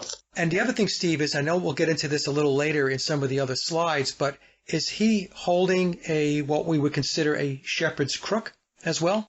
I was going to bring that up. It looks a bit smaller than what we're going to bring up later. Yeah. To me, it doesn't look like that exact same relic, but we're going to get into that for sure. All right, so we're not sure then if what he's holding there, it looks like a cane, obviously, but I was wondering if the cane was also representative of the shepherd's crook, and we'll get into that a little later. The last thing I wanted to mention on this slide is that he's wearing a shirt with the number 22 on it, and 22 is a master number in occult numerology. So I don't think there's any possibility that was just by chance that he stuck on a sports jersey with the number 22 on it. And talking about the occult, we'll move to slide number 13, and we're going to shift away now from the farm, and we're going to get a little bit into Aleister Crowley and his possible ties into Billy. So slide 13, it's titled Crowley's Influence. And Steve, what do you want to tell us about this? Yeah, at first I didn't believe that Crowley was Bill's father. And the more you delve into it, the more you look around, there's tons of clues that make me believe he is. I happen to find this. This is somebody else's work on the right-hand side of that, beside the picture of Crowley. Yeah. If William is Crowley's son, Crowley would have been 62 when Billy was born, 1937.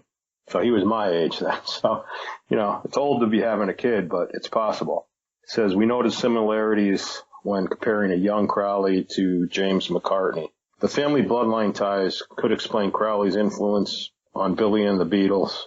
If not Billy's father, then he's a student of Crowley, because there's all kind of things through Bill's work leading to Egypt and all that, if you really look into it. Yeah, well, all of Crowley's, his religion and his philosophy goes back to the Egyptian mysteries. And you're right, Steve. Billy is definitely an acolyte, a disciple of the Egyptian mysteries. His recent album, Egypt Station, has all kinds of clues and symbolism that has to do with Egypt. Crowley died in 1947. He died at the age of 72, and 7 plus 2 is 9. And in memoirs, of course, Billy tells us for the first 10 years of his life, he was tutored by Aleister Crowley. I don't know, to be honest with you, whether Crowley was his biological father. I believe it's very possible, but I will say that he is definitely bloodlined to Aleister Crowley. In other words, they share the same bloodline, going back up through William Wallace of Scottish warrior fame. And this was a clue that was given in Memoirs in the Blue Book, the 9 after 909 edition. There is definitely this Crowley tie. All right, so in any case, what we'll do, I guess, is let's move to the next slide, slide number 14. All right, so on this slide, Osiris Risen, we have an image on the right, and on that image we see Billy on the left, and that's Aleister Crowley in his ritual garb on the right, and we can see that they're making the Osiris Risen symbolism. This symbolism, we see this within the entertainment and music industry over and over and over again. In fact, if you did a search on the internet and you searched Osiris Risen celebrities, artists, entertainers, you're going to get a ton of imagery showing this. Osiris Risen represents the pentagram, and it's the attitude of resurrection. Osiris is the Egyptian lord of the underworld and judge of the dead, brother, husband to Isis, and one of the most important gods of ancient Egypt. Osiris is the central figure of the ancient Egyptian religion, and the chief fundamentals of the cult were the belief in his divinity, death, resurrection, and the absolute control of the destinies of the bodies and souls of men. The central point of the religion of Osiris is the hope of a resurrection in a transformed body and of immortality, which could only be realized through the death and resurrection of Osiris. And at the bottom of the page, I inserted a note from Manly P. Hall's book, The Secret Teachings of All Ages, and it says, "The dying god shall rise again. The secret room in the house of the hidden places shall be rediscovered. The pyramid again shall stand as the ideal emblem of solidarity, inspiration, aspiration, resurrection, and regeneration." This is all tied into everything we see today, the occult symbolism throughout our reality, not just through the music business, not just through the entertainment industry, it's everywhere. We can see that the Egyptian religion, where Osiris is the central figure, is pervasive. So this chart in itself may not tie Billy to Crowley as his father, but it certainly ties Billy into the religion of Osiris. You know, I think there's quite a resemblance to even Bill and Crowley. I know he's had surgeries done there, but there were some morphs that were done that we did, and I know we're not using them on here, but, you know, even Stan Shaw morph into Crowley and Bill into Crowley. There's definitely some resemblances when you put them together. I know we're not really showing them here, but I wanted to mention that if people want to dig and take a look, it's interesting to see the resemblances of how they look alike, you know, in many areas. Well, I have the morphs, and what I'll do is I'll put them in to the into the presentation. And the thing too, Steve, even though Billy's had the surgeries, as we know, the surgeries are not holding together like they did when he was younger. No. So in this picture, what we're looking at on slide 14 is a version of Billy where the surgeries are not holding together, and he's looking more like himself. Right. So if I compared this picture to what he looked like pre-surgery playing the Vivian Stanshall character, we would see a lot of similarities. Correct. So I think that your point that there are similarities between what Billy looks like and Aleister Crowley, if Crowley is indeed his father, it's very possible. And like I said, what I'll do is I'll put the morphs in, and the folks watching this, they can decide for themselves. All right, so on slide 15, Steve, you sent me a copy of the Help album. Actually, it was an email you sent me, and you talked about the occult symbolism on the Help album, and I'll explain this too real quick. So when folks look at the Help album, they think in terms of, they're spelling out the word help, and that's not what they're doing at all. In fact, the figures that you see above the Beatles, I found on the Thelema website, and you can see the link is down below if you want to check it out. And these are ritual signs. So we have George Harrison in the first position. He's doing the Osiris slain or the cross. Also, George Harrison is wearing a top hat. A top hat is another symbol of Freemasonry. We have John next, and he's doing Typhon, the trident. And Ringo is doing the earth symbolism, and that represents the god Set from Egyptian mythology. And then if we move over, we have Paul McCartney, biological Paul McCartney.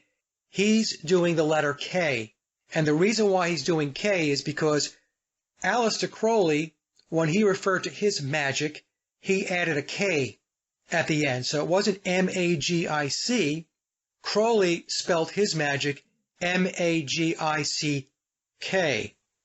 So what the Help album is actually representing and what it's symbolizing is Aleister Crowley's magic with a K. Amazing. And that's why they have Paul McCartney doing the K, because biological Paul McCartney was the sacrifice. So he's part of the magic. There is a magic aspect to the Beatles as well. So there you go, folks. That's the Help album. If you want to dig further, like I said, the link there is at the bottom of the slide, and I'll put it in the description box as well. You can click on it and take a look for yourself. Okay? Anything else, Steve, or anybody else wanted to add about this before we move on? Yeah, there was a picture of Vivian Stanshall that's very similar to the Osiris character that's in these pictures right here, which when I first saw these pictures, and it's like, it's weird when we get clues with researching. It's like someone may post a picture, and then within minutes something pops up. Like I came across this picture with Vivian Stanshall where he's standing in a lake and he's wearing a black garb, and he's not wearing a hood, but he's wearing a 3-pointed hat. And it's very similar. It just reminds me so much of this character of the Osiris. I noticed it seems like with the Vivian character, Bill is able to do a lot more on Crowley himself. Yeah, well, we'll get into that, Ralph, in a little bit. And but if you have a picture of Stanshall, the one you're talking about, send it over to me. Okay. And I'll slip it into the presentation. Okay. Okay. Well, the net of it is, occultism is all around the Beatles. The Beatles are immersed in it. And this is one of the aspects of the conspiracy that I've gotten into, and you guys have gotten into, that a lot of people have a lot of difficulty with. They're okay with going down the road that says biological Paul McCartney was swapped out. It's like, oh, okay, I can get my arms around that. But as soon as you start stepping down into some deeper aspects of this conspiracy, the magic, the ritual, the occultism, that's where a lot of people jump ship. I mean, they just are not comfortable with it. They don't want to accept it. It's very disruptive to their belief systems, their worldview. But the truth of the matter is, and you tell me if you agree, Ralph, the evidence is overwhelming that the Beatles were immersed in the occult. Yeah, I believe so. And everything was completely planned out. There's just no way. There's so many clues that we come across. And yeah, you almost think like you're crazy when you're researching this stuff. It's just, you almost don't even trust your own instincts at a certain point, because it's just, there's so many clues out there. And I can't believe that people have this much time to do this. Well, it's one of the most elaborate psychological operations in modern times. Yeah. It really, really is. And as I've mentioned, in a couple of other videos, that's why the McCartney and the Beatles conspiracy is so important to understand. It's not just about replacing a guy in the band. That's really a subplot for me, and I'm sure for you guys as well, because it goes way beyond that. Once you get into the other pieces of the puzzle, as an example, you begin to understand very clearly the pyramid of power, secret societies, which includes Freemasonry, the Illuminati, Tavistock, of course, mind control, social engineering. It gets into the drug culture. We just talked about Aleister Crowley and his magic. There's occultism, which includes numerology. There's mysticism and rituals. And of course, it all gets wrapped up into Luciferianism and Satanism. And again, this is the dark aspect of this, that a lot of people have a very difficult time with. But it is what it is. And as you were saying, Ralph, when we start to dig in and we look, it's all out there. When you don't know, it's easy to look past it. It's like what I was saying before about the standing stone. I mean, the stone is there at the farm, and if you don't know what a standing stone represents, you don't think anything of it. But it's a clue that's hidden in plain sight. And it's the same thing with the Beatle album covers as an example. I mean, there's no question, if you look at the Help album cover, and once we see the ritual signs that are Crowley's ritual signs from his rituals, his religion of Thelema, that's what they're doing. There's no question when we look at the second album with the Beatles, the UK release, that there's one-eye symbolism on all four Beatles on that album cover, and it goes on and on and on. And we'll get a little bit more into Sgt. Pepper because you guys gave me some great information, additional clues on Pepper, occult symbolism, and we'll take the audience through that in a bit. So let's do this now. Let's move to, we're going to stay on Crowley, and we're going to shift, though, from Crowley, and we're going to kind of get into the whole Stanchel piece, Ralph. And so if we go to slide 16, and let me just shift back to Steve for a second, because Steve had sent me this picture. What is going on here, Steve? When you got this picture, when you first took a look at it and you downloaded it, what were your thoughts as you were taking a look at it? Another Scottish guy had posted this picture on my PID site, and he didn't really see what I saw in it. He saw something totally different. I almost didn't do this video because of that, because he totally thought this was something else. And I still want to stand by it, because what I see in it is the standing stone behind Crowley's head. This is a Crowley self-portrait from the 1940s. What I think is interesting about it, somebody else thought it was a hat on his head, like a cone head type hat or Egyptian type hat. To me, I see his curly hair on the top, his curly reddish hair. If you really look close, you can see the different texture. And then you see that whole shape of a stone that I think, John Lennox can say that's pretty equal to the shape that we've seen up on, on the farm. At least from the pictures I see, it's definitely the same kind of shape. It bows at the top a little bit. It is painted brown, where the stone is more gray. But, I thought that stood out to me so quickly when I saw this painting. And then finding out it's a Crowley self-portrait, and then seeing, what we're going to bring up pretty soon, there's a shepherd's crook in there that he's holding. And I thought it was bizarre that it showed a head, like a beheaded person on it. And one person told me this might have been from, I believe, a potato famine or something like that, so I don't truly know what he's trying to represent here. But I can tell you that shepherd's crook is in a lot of pictures coming up that we're going to show. And that really floored me, too, the fact that this crook is in there. And it's exactly like the ones you're going to see in pictures coming up. And there's other symbolism in there you can see. I don't exactly know who the other figures are in there, but I have some speculations that we'll see, too, coming up. Okay. And then the thing about whether that's a pointy hat or not, when I looked at the picture, Steve, I didn't think it was a pointy hat. And no. One of the things I've learned to do as I've gone through this whole process of analyzing images and pictures as I'm doing this whole Beatles conspiracy is to take a look at everything that's in the picture. In other words, don't just focus on that. So as an example, if we look to the left where the hawk is, right? We believe that's a hawk. Yep. That's also stone. And look how the stone was depicted, how it was painted with some beige, light brown, dark brown coloring, right? Yep. And we have the same coloring behind the head of Crowley. Yep. So that tells me that is indeed a stone, because in other depictions of rock or stone in the image, that's how it was painted. Correct. Yep. Okay, so that's just my 2 cents on it. Now, we're going to move to the next slide, and I found this to be very, very interesting. So when you sent this over, I was like, okay, this is starting to make sense now. So let's move to slide 17, and wow, was the Stanchel character based on Aleister Crowley? Yeah, it's funny. It never showed Aleister Crowley. It showed him bald or with a hat on, or didn't ever show him with red hair that I could see. Yeah, there is actually a morph Ralph did showing him with hair, but because it was black and white, you didn't see if he had reddish hair. Thought it was very interesting, too. Just looks like the same character.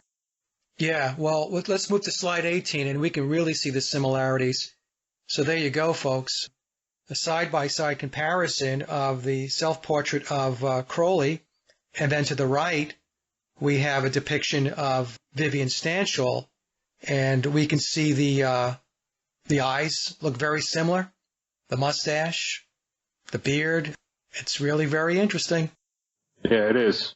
Another interesting fact, if you take a look at Bill's paintings, he almost paints in the exact same style as Crowley. You know, it's a little bit freaky. You go look through his paintings and then look through Bill's paintings, and it's almost painted in, I would say, the same medium or whatever, and just more flat, kind of almost maybe impressionistic would be the word. It's almost the same style if you look how he paints. I think that's interesting too. And on the previous slide, that stone is up on a hill too. It looks very much like High Park Farm. I'd be willing to bet that's a painting depicting High Park Farm, even though somebody else I know doesn't think so. I do. So I'm just saying my 2 cents on that.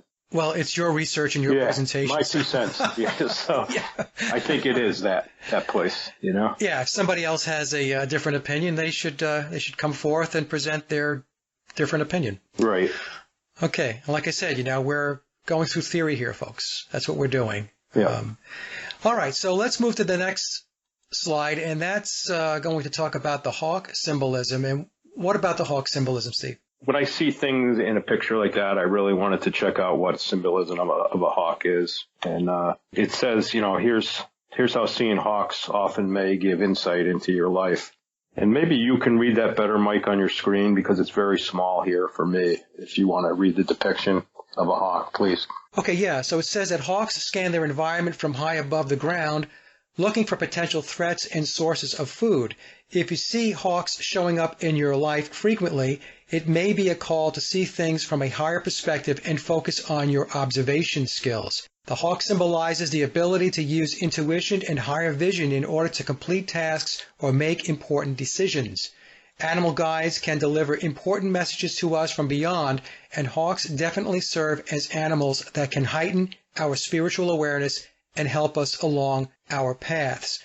I would say, Steve, that since Crowley was very much into symbolism, that the depiction of the hawk, along with everything else in the portrait, would certainly seem to be something he would do.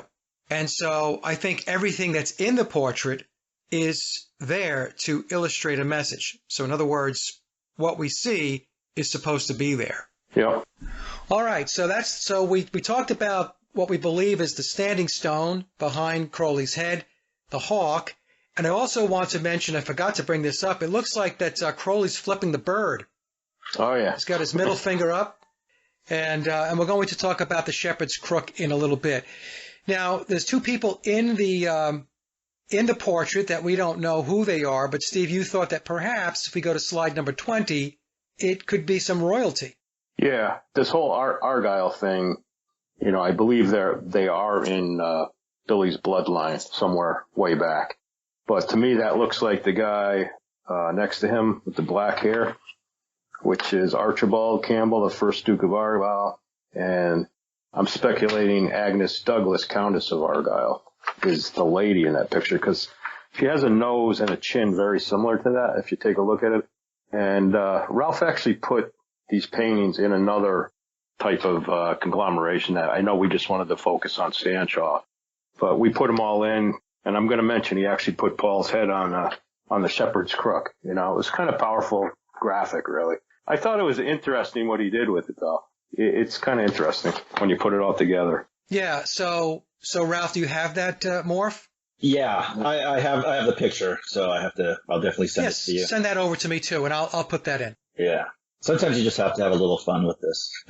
Yeah. Oh no, absolutely, absolutely. I mean, if you don't have some fun with this stuff and you're not experimenting, the experimenting part of it is actually what helps to bring things together, right? Exactly. Because you have to think outside the box. If you don't think outside the box, then, you're going to just see what you used to see. So if you want to see something differently, you got to open the aperture of the camera. Yeah. Okay, so Steve, let's move to slide number 21 now, and it's the shepherd's crook. And just tell us a little bit about what that symbolizes, because we see that a lot with Billy. Yeah, so I saw the shepherd's crook, and I really thought I'd seen it before. It's kind of like a deja vu type of thing. But what it symbolized, it says, what does this shepherd's crook symbolize? The shepherd's crook stood for kingship and the flail for fertility of the land. By late pre-diasporic times, the shepherd's crook was already an established symbol of rule. The flail initially remained separate, being depicted alone or on some earliest representations of royal ceremonial. So there again, it must be a royal ceremonial painting there, I would think. My take on it is that, based upon what we have on the slide here, that the crook is symbolic of kingship, royal ceremonies. So again, we're going back to royal bloodlines, blue blood types of lineage. And that's what I believe is being depicted in the self-portrait of Crowley. And we're going to see this now with Billy as well. So if we move to slide 22, so just keep in mind, folks, the shepherd's crook, right? We're talking about blue blood, bloodlines, royal ceremonies, kingship, fertility of the land. And on slide 22, we see Billy has the crook, and this is from the Life magazine. Tell us a little bit about this, Steve. Yeah, this Life magazine was when it was being said that Paul had died. You know, that's when the rumors first came to surface. And I guess a group of reporters went up there and they found him at his farm, High Park Farm, which is where that picture's taken, with Linda and his children.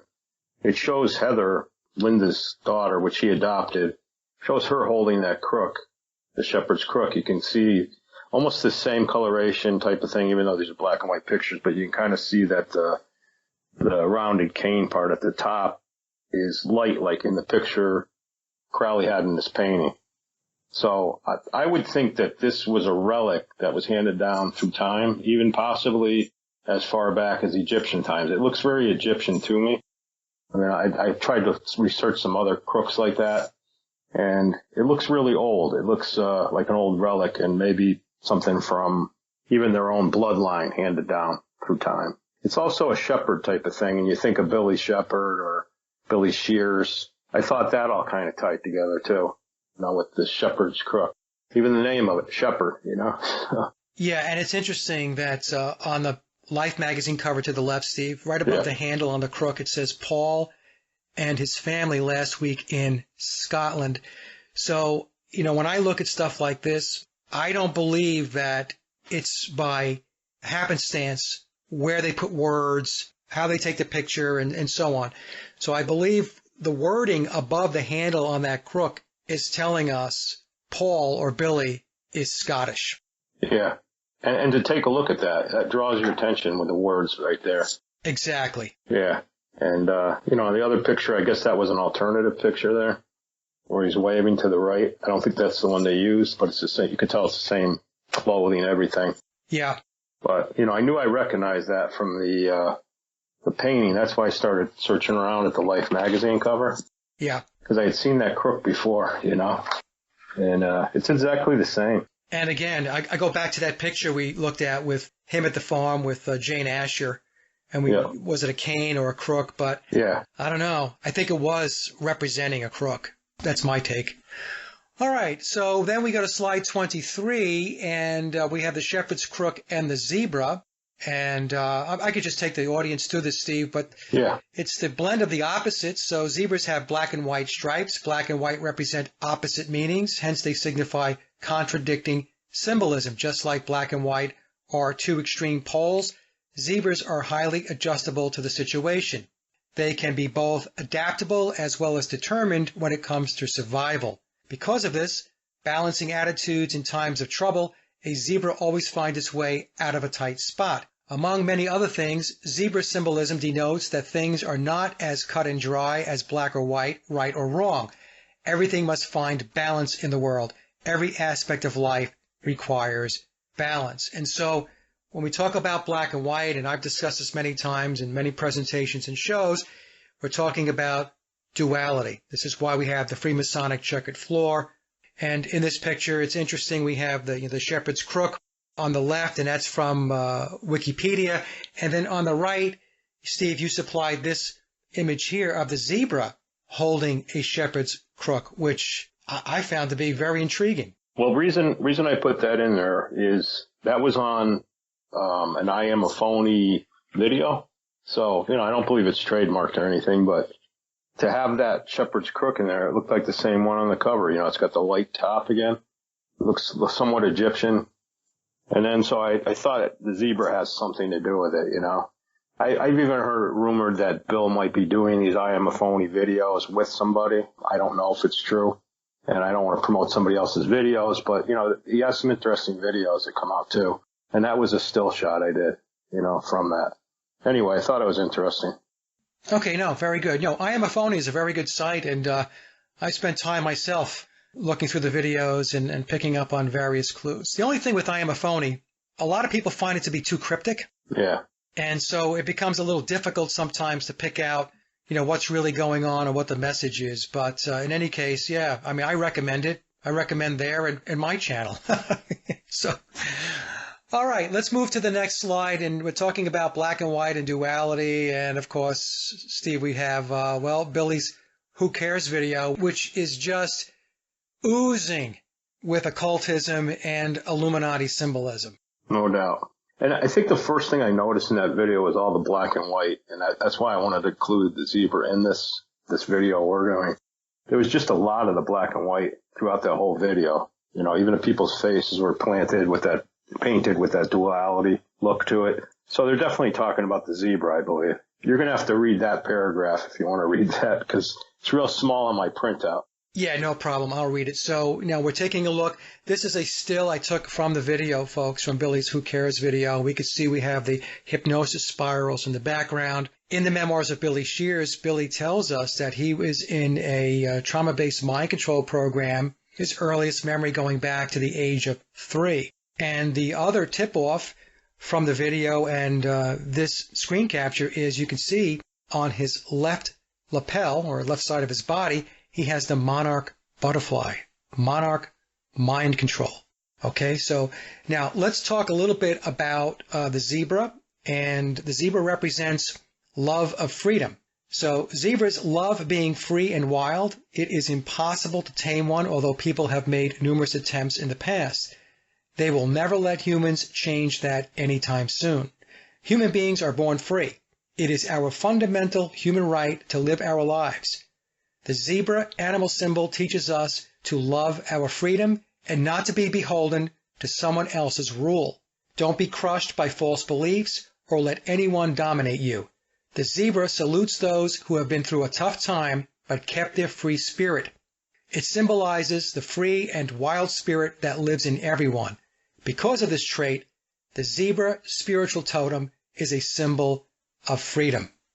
And this does tie into Billy because, as he explains in the memoirs of Billy Shears, he does talk about humans unshackling and stepping away from all of the rules that encumber the human race. Now, I'm saying this, folks, not because I'm embracing Billy or embracing Luciferianism. I'm explaining what he's telling us in the book. And of course, Billy will explain in the memoirs of Billy Shears that he's gone through some very tough times, going through the transformation, becoming the character of Paul McCartney, leaving his old life behind, living a life of somebody else. And probably one of the major reasons, I believe, and I think the guys on the call also probably agree, is the reason that he came out with the memoirs of Billy Shears is because no one knows who he really is. Nobody knows who William Shepard is, and he's the guy that's been playing the character of Paul McCartney since 1966. He's the primary replacement, I should say, through today, and everybody thinks this guy is someone who passed away 54 years ago. So the struggle in Billy's mind is real. So I think that little passage there, Steve, that you sent over about the zebra and the one in the prior chart does tie in very significantly into Billy and his philosophies and where he's at right now, especially with regard to disclosure. Yeah. Yeah, because in memoirs, it's not just about Billy telling us about his struggles and what he had to go through. And I do understand that these were choices that he made. So I'm not siding with him one way or another. Like I've mentioned, all I'm doing is explaining what he is telling us in his narrative in the book, but also in Memoirs. There's a lot of information, especially in the footnotes, that talks about the pyramid of power and talks about the deceptions, it talks about the lies, the myth of the Beatles, the myth of the Rolling Stones, this whole black and white duality aspect of it, which is represented by the zebra. It ties in. All right, so what we're going to do now on slide 25 is we're going to get into some yellow submarine clues above and beyond what we showed Steve in the first presentation. And I guess what we could do here is we could turn it over to Ralph, because he's done some fabulous work to uncover something that I think is remarkable. So why don't we move to slide 26, and Ralph, if you wouldn't mind taking it from here and just explaining what you did here, would be great. All right. Okay, so I think this was actually after your guys' last show. I think it was like that Saturday, we just start finding stuff. And Steve mentioned that look at his pants. look at Paul's pants in the album cover. It's the stone. And it's clearly representing, like, and most people do believe that the submarine represents a coffin. So in the picture next to it, I went ahead and I got rid of everybody else, just kept the pants on there to see the stone, so you can actually see the stone itself. I put Paul in the picture down below, and to me, there's clues in everything that they do. It basically says he's buried underneath a stone. It's just so clear once you see it, and I can't believe we haven't seen it before. I'm sure somebody else has saw it before, but I don't think so. This was actually quite amazing. So, yeah. So Steve, you're the one that said, look at his pants. Yeah, I just noticed it looked like kind of like if you squint your eyes, even like I do that because I'm an artist too. You squint your eyes, it kind of stands out even, and his pants, the one leg is almost like the shadow of the stone. Right. And, with John being there, he saw the stone better than us, but it is kind of like a long 9-foot stone. It's pretty narrow from certain angles, and it's up on the hill, it's got the casket down 6 feet under, so they're definitely trying to tell us something about this stone. Yeah. Well, the other thing I noticed, Steve, was, if we look at the picture on the left, which is the Yellow Submarine album cover, look at the feet of the other Beatles, and they have their feet placed right near the base of the stone. So when you spoke earlier about the 3 stones at the base of the standing stone, you're right. Stones at the base, right? I thought, wow, I was looking at that and I thought to myself, maybe. But in either case, the fact that you guys picked out his pants and said, we think that might be the stone, and it's on a hill, and then, Ralph, I see you placed biological Paul McCartney's body in the Yellow Submarine. And we talked about this in the earlier show. In the first show, we said that the submarine represents sub or below, subterranean. Yeah, right? Exactly. So, and in the song Yellow Submarine, they talk about the sea of green. Well, the sea of green is a sea of grass buried below the grass. Really, this is fabulous. And we're going to show another slide, folks, in the next couple of slides where Ralph captured the morph, and you'll be able to see how this maps to the slide I'm going to show you next. And on slide 27, guys, we have Linda McCartney's standing stone photo. And so we have the horse. When we began the presentation here, we saw that Billy was in front of the stone and he was holding a horse by the reins, right? So the horse is symbolic of something as well. This is a picture that Linda took, and you can see the stone in the background. And then what I did was I showed the back of Billy's album, which is titled Paul McCartney's Standing Stone, and we can see Linda's picture was used for the back of that CD sleeve. Now, what I want to talk about is, and this is important, I think, the album is called Paul McCartney's Standing Stone. So it's apostrophe S, meaning possessive. It's Paul McCartney's. It belongs to him. It's Paul McCartney's Standing Stone. The album didn't say Paul McCartney Standing Stone. Nope. Like Billy's album, Paul McCartney Flowers in the Dirt. Paul McCartney Driving Rain. It's Paul McCartney's Standing Stone. So Billy is giving us a clue here. He's telling us this Standing Stone is tied to biological Paul McCartney. It belongs to him. Would you agree with that, Steve? 100%. Yeah. And, I've had other people that I feel are really prominent tell me it's his stone. I can't mention who they are actually, but, it's something that I believe it's his stone. Have confirmation, I feel like, In what way? I don't know. It's a monument. Me, I thought it was something else than just a monument, Yeah.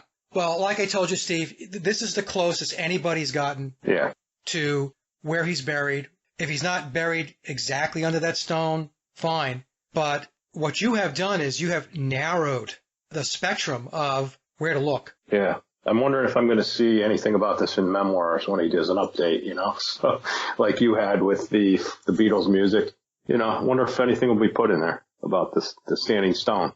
When I did the video on the Beatles music, whether they wrote all their own music or not, what Tom told me was that as truth comes out outside of Billy, in other words, truth is discovered and then it is communicated out into the public domain, this allows Billy to be able to disclose more. This is how it was explained to me.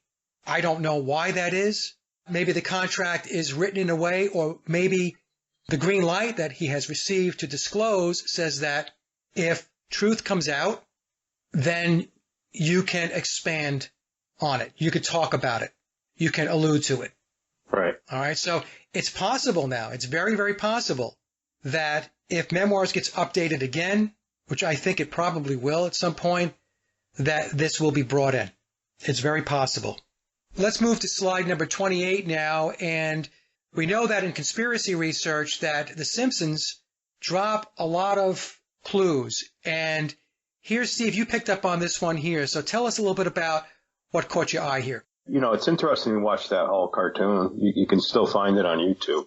Going back to the whole thing with the tulip plantings that I believe are up there.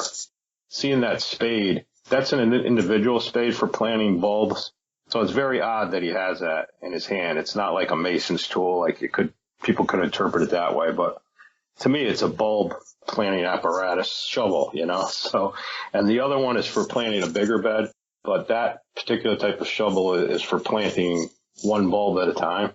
So it's a very unique shovel. It's definitely for planting bulbs. And I thought it was odd that it's in there, No, it is very strange that it's in there. I would agree. And then you have a screen capture of the video of where Billy was planting those bulbs. And I'll rerun that video again so people can see. Okay, so I'll insert that into the presentation. All right, so on slide 29, Steve, tell me about this. I put this together, and I was assuming that I know where you were going with this, but why don't you just tell me what your thoughts were?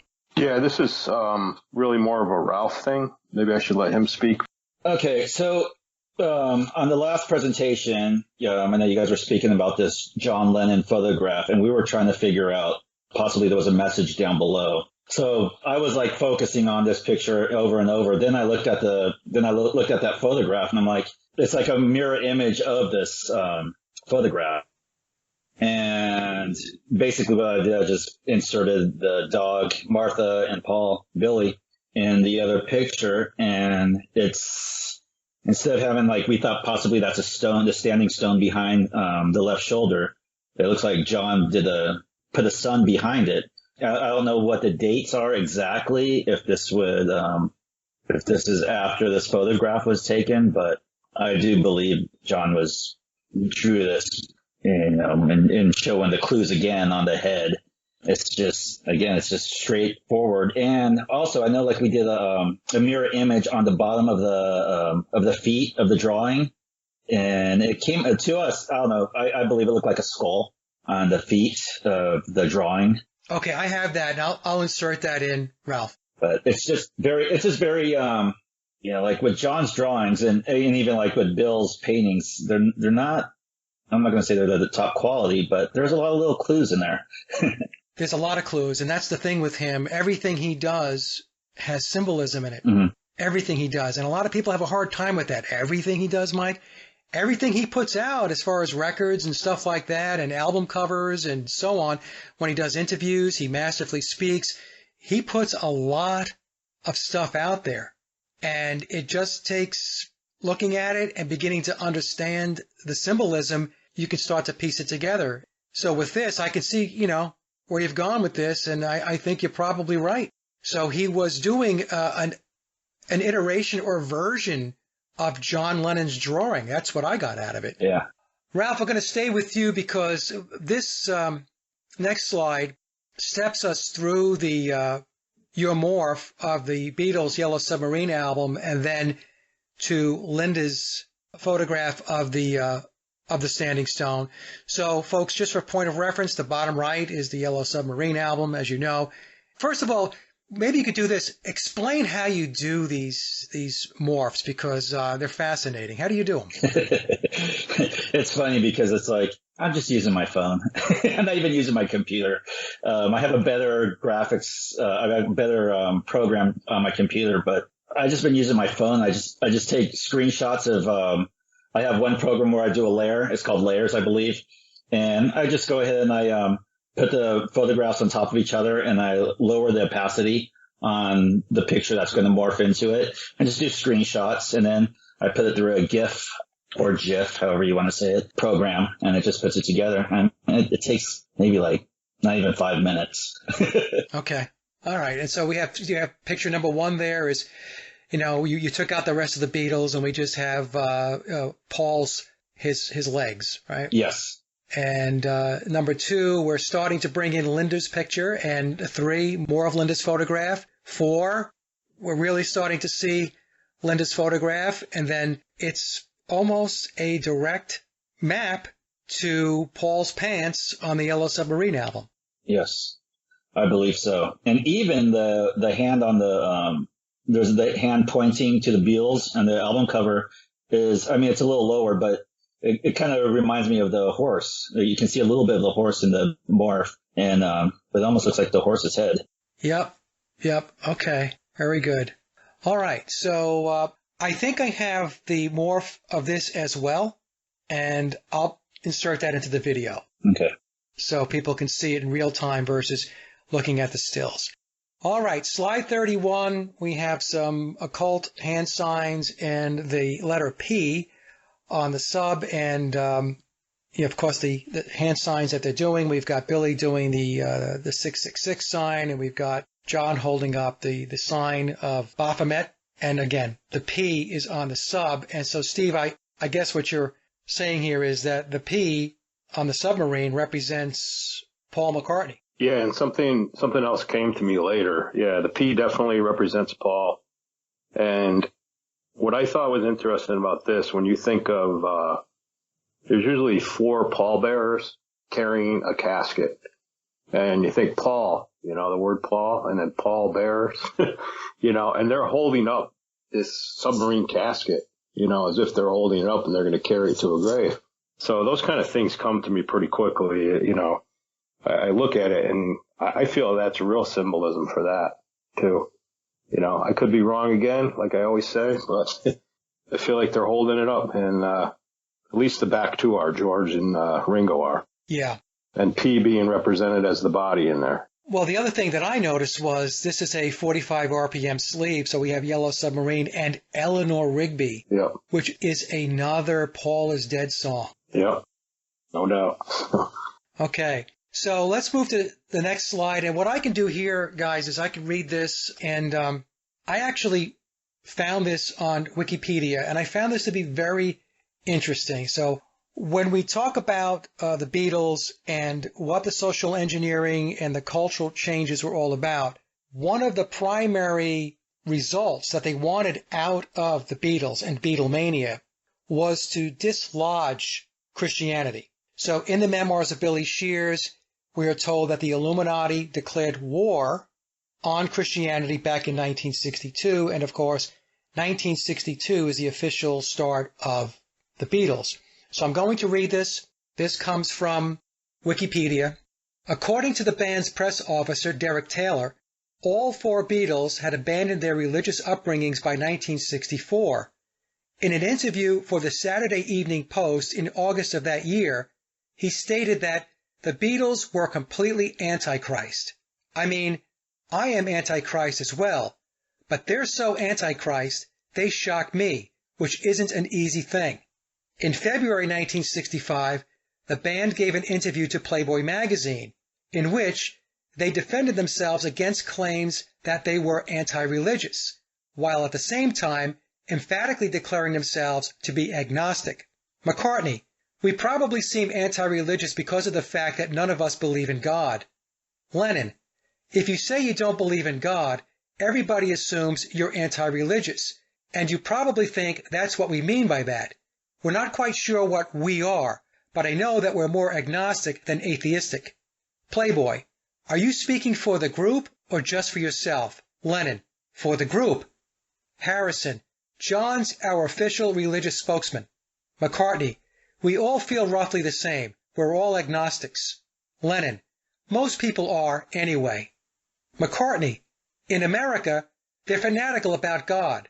I know somebody over there who said he was an atheist. The papers nearly refused to print it because it was such shocking news that somebody could actually be an atheist. Yeah, and admit it. Star. He speaks for all of us. So this is very interesting to me, guys, because this goes right along with what we're told in memoirs. And we can see here that this is a process of dislodging a religion, Christianity, that is very embedded in American culture. And we can see that the war that they spoke about, that the Illuminati began in 1962, it certainly appears that the Beatles were reading that script. Any questions from you guys? Anybody have anything else they wanted to add? Yeah, if I could, just quickly. It's interesting. When the first video came out, I started reading some of the comments, and there was comments recently that somebody posted there. It almost said something to the effect that after reading memoirs, this one lady, I don't have her name, but she felt like she had to have her book anointed, by a priest type of thing. So, because she believes there's magic attachments to the book. And I know I'm getting off on a tangent here, but I almost feel a bit obsessed with this now too, after reading memoirs. And you wonder how much magic was put into that book even, because I haven't been able to put anything down about this. It's constantly in my mind every day. By, going off on a tangent, but I thought it was interesting what she said on that and the whole magic thing. It definitely could have something attached to it, non-Christian like, So, it's a little bit spooky, I thought. I'm a Christian myself. I'm not really into anything devil-like, so this whole thing is a little bit dark to me. Just saying what I think. No, Steve, I have received emails and comments saying the same thing, that they started reading the book and they had to actually stop reading it and put it down because they felt so uncomfortable with it. And I've also heard comments that, they believe that the book does have occult magic built into it, embedded into it. And I'm going to say that's probably so. Right. This is an area of research that is difficult to step out of once you get into it. Yeah. Because it puts you in a position where you constantly think that there's more to find, and there is more to find. Yeah. Now, I can tell you that it took me a while to step back from it, and I have stepped back from it. I'm doing this presentation, and I've got maybe another 3 or so that I'm going to put out to wrap things up. But I will say this, it is dark. Yep. And it is important that you don't spend too much time with your head in this rabbit hole. The way I've approached this is, I've gotten to the point with this where I feel like I understand it, I've got it, and now it's time to move on and to go tackle other things, other areas of research, because this particular topic can become all-consuming.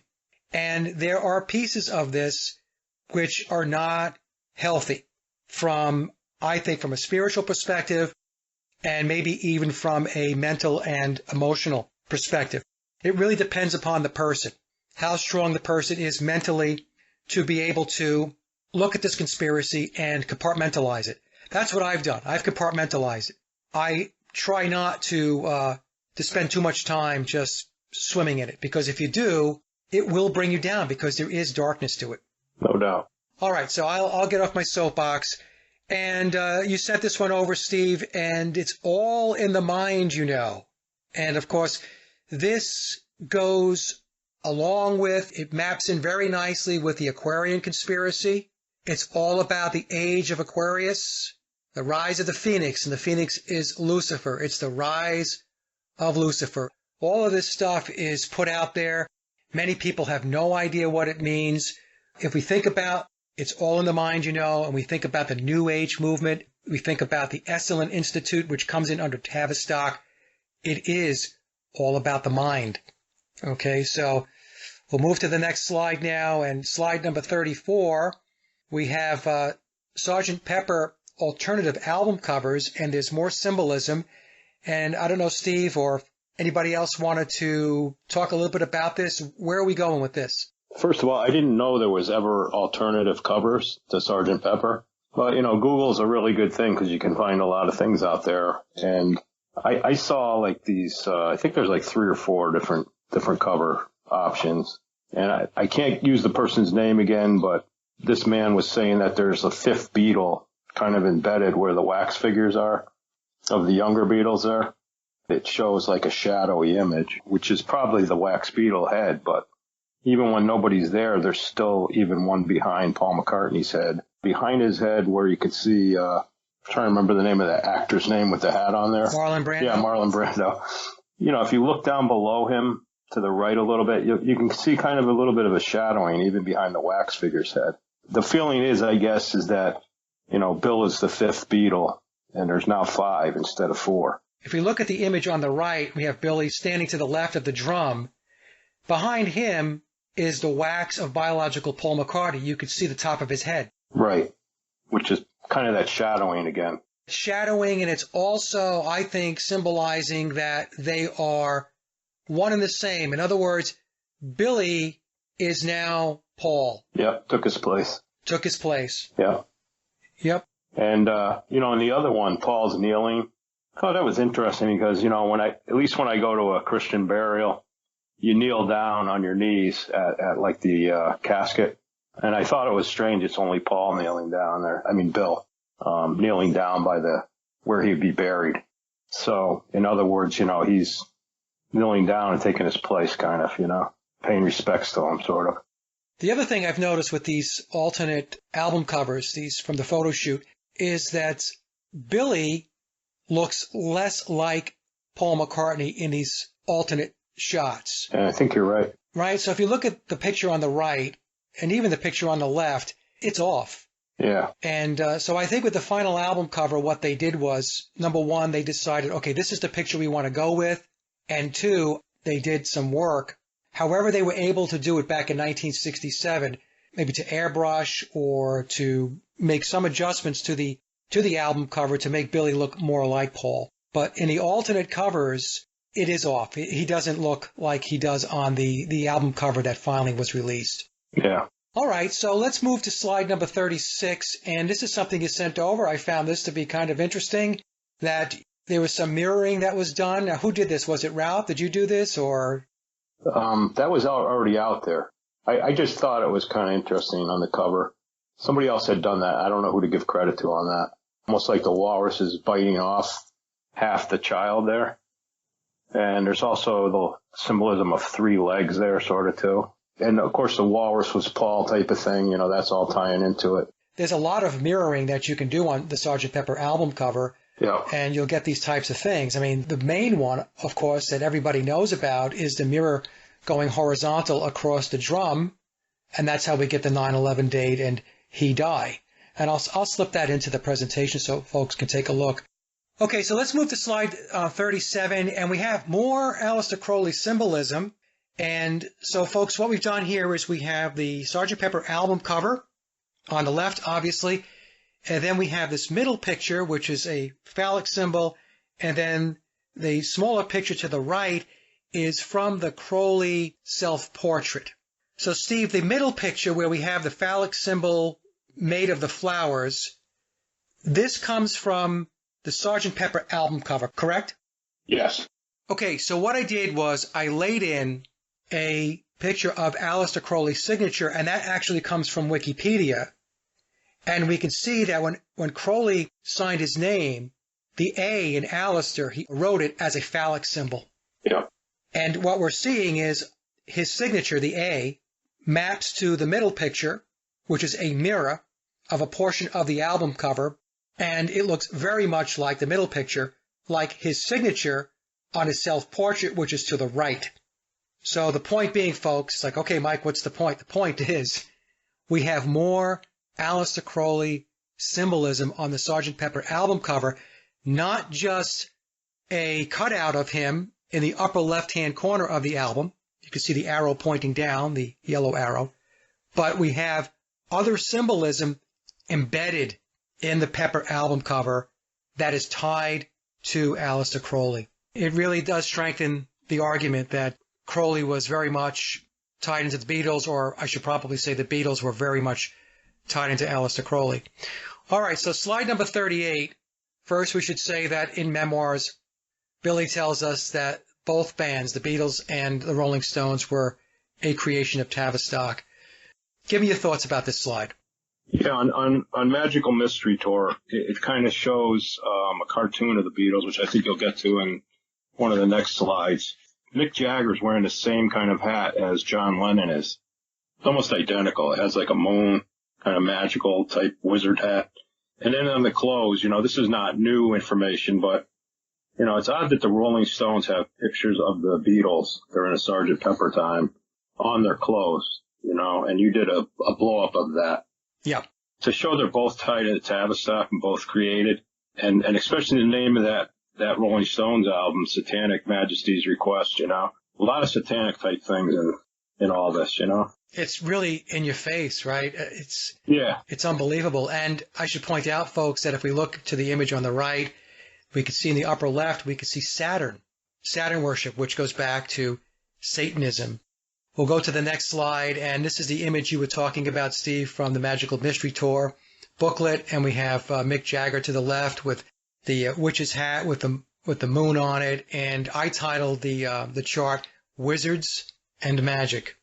Correct, yeah. But the same kind of moon shape, I think, on it, yellow moon with a black hat. Yeah. And the other three Beatles have red hats.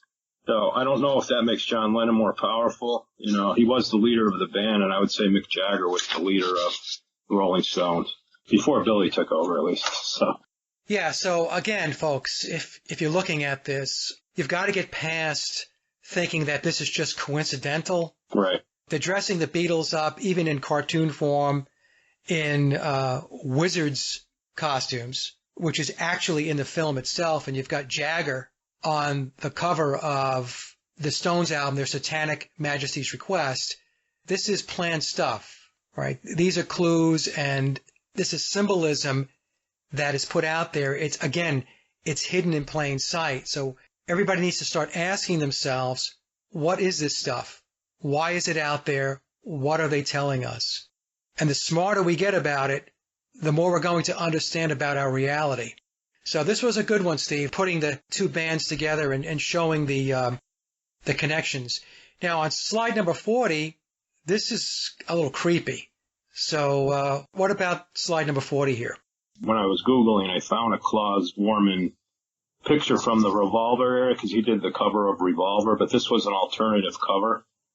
And it shows Bill, actually, I believe, because of the beard and everything, as Paul McCartney laying down dead, To me, it shows it that way, under George's beard there. I thought it was so much like Rosemary's Baby's cover and the Imagine cover. They're definitely all tied in together. And John Lennon living at the Dakota in New York City at the time. That's where Rosemary's Baby was filmed. Right. You know, in that building. So there's some ties to Satan's Child or something. You know, they're trying to say something. I don't know what you think, Mike, of all that. So similar, you know. So. Well, again, Steve, it's not coincidence that we have Lennon on the Imagine album. We have Klaus Vormann making the alternate Revolver album cover, right, depicting the back of the album cover of Imagine. Yep. Right, and these are years apart, and then looking identical to the movie poster for Rosemary's Baby. Yep. Okay, so I guess people can say, oh, it's all coincidence, but it's not all coincidence, and it's all tied in, and it is tied into Satanism. Yeah. That's my take on it, okay? This is not coincidence. This was planned. This is specific symbolism hidden in plain sight. All right, so we've gotten through some more occulted Beatles and symbolism, and we'll let the audience decide for themselves, or if they want to do some of their own research and dig deeper, well, I'll leave that to the audience. But we're going to shift now to something that Ralph's been very involved in, and we're going to talk about Vivian Stanshall. I believe more and more people now are really starting to see that Billy was Vivian Stanshall, who played in the Bonzos. And I'm on slide number 41 now, guys. So just to give a little background, there were two Vivian Stanshalls. There was the version of Stanshall that played with the Bonzo Dog Band with Neil Innes. That was Billy, who played that version of Vivian Stanshall. And there was another Vivian Stanshall that was on Billy's payroll that didn't play in the Bonzos, but he did his own music because he was a musician as well, and he also was in films. And that version of Stanshall that I refer to as Street Viv, his first name, if we take a look at Wikipedia, is Victor. So we shall refer to him as Victor. But we're going to focus on the Stanshall who played in the Bonzos. And this was a comparison that was sent to me. I did not put this together. I believe I received this in an email or a PM, and somebody said, hey, Mike, take a look. And so we have Stanshall, or Billy, playing Stanshall on the left with his red hair. And then we've got Billy playing McCartney. This was his mullet era. And then we have a split, a comparison between Stanshall and Billy on the far right. So I don't know, guys, when I saw this, I thought it was one of the best proofs that Billy played Stanshall, and Stanshall is Billy. What are your thoughts? Let me start with Ralph. What did you think when you saw this one? I was actually annoyed that I didn't find these pictures myself. Because it's an obsession, because when you first see Bill next to and Vivian, a lot of people don't see it, and it's really hard. And I think one of the easiest things at first is if you start focusing up on his upper brow compared to Paul's, then you can kind of see it from there, and then you got to work down the eyes, and then you can see the guy's characters pretty close. This just proves everything right here. It's just great comparisons. It's really funny how you trick you, and I think it's also growing up. I'm born in '71, so the Beatles were already finished by then. So I always saw the two different Pauls as one, because that's how, your program. It's like it's like a new car model. Like, this is the 1966 model. Here's a 68 model, and it's like the same. It's a Mustang. Once you see Vivian, it's so clear. It's so clear. Like, I cannot not see him anymore as the two different characters. One of the telltale signs that I point out to folks is that Billy has a somewhat lazy left eye, kind of wanders a little bit. And there are photos and images where you can see that the eye does that. So, and we can see it in this particular picture. So on the left, we have Billy playing Stanshall. And take a look at his left eye, which is on our right, and you can see it kind of drifts a little bit to the left. Yeah. Right? And then look at the middle picture, and we can see the same thing, where that eye is kind of drifting a little bit to the left, or Billy's left, would be our right. So that's one of the telltale signs. And it's very interesting with this one. The nose at this point still looks very similar, which means that the rhinoplasty and the surgeries that Billy had to narrow the nose, especially the end of the nose with the flare of the nostrils, wasn't quite there yet at this point. And you made a very good point, Ralph. We would just take a look at McCartney over the years and say, oh, that's him. He just looks differently. And the reason why he looks differently was because if you think back, Billy was always changing up his appearance, which I believe was part of the plan to make it more difficult to be able to make the comparisons. But in any case, yeah, so I thought this was a great depiction. And so for all of those that still don't want to believe or embrace the fact that Billy played Vivian Stanshall of the Bonzos, here you go. And if you still don't see it, I don't know what to tell you. So we'll go to slide 42. And Ralph, this is your work here. So what did you do here? Again, I just placed the two pictures on top of each other, lowered the opacity so you can, I lined up the faces. And the thing when lining up with Vivian and Bill's face is that it just lines up. Once I put the eyes on the eyes, that's it. The nose, the mouth, everything lines up perfectly. You can try to do it on other people. It doesn't work. I try to do it with Paul, and it doesn't work. It just always fits in. And that's what's the fun, like even almost just like that stone on the cover with Linda's picture. It's just lined up. Yeah. Everything's with Vivian. You can't deny it. You really can't. But when you see him perform, it's a completely different character, which is very impressive. It is very impressive. That's the thing. Billy is a performer. He's an entertainer, and he pages in and out of multiple characters. It's really very interesting. But one thing you said, which was very key, is that when you do the overlays, the eyes, the nose, the mouth, the chin, they all map. Which means what, Ralph? It means we're dealing with the same face, right? Yeah, definitely. There's no question about it. Okay, so slide 43, this one says the eyes say it all, and we have an image of Billy on the left, and then we have Vivian on the right. The image of him on the right is another run at Christianity. We could see that he has the tape on his feet and his hands from being crucified. So I guess what we'll do is we will move to the next slide, 44. And so, Ralph, what you did here was, again, you took Billy's face from the prior chart, and then you started to overlay it with Vivian Stanshall, and again, we have a match. Yeah, it lines up perfectly. And it's kind of funny because at a certain point, it almost looks like Robin Williams. Yeah. Yeah. Okay, so slide 45 is a more step-by-step depiction of that particular morph.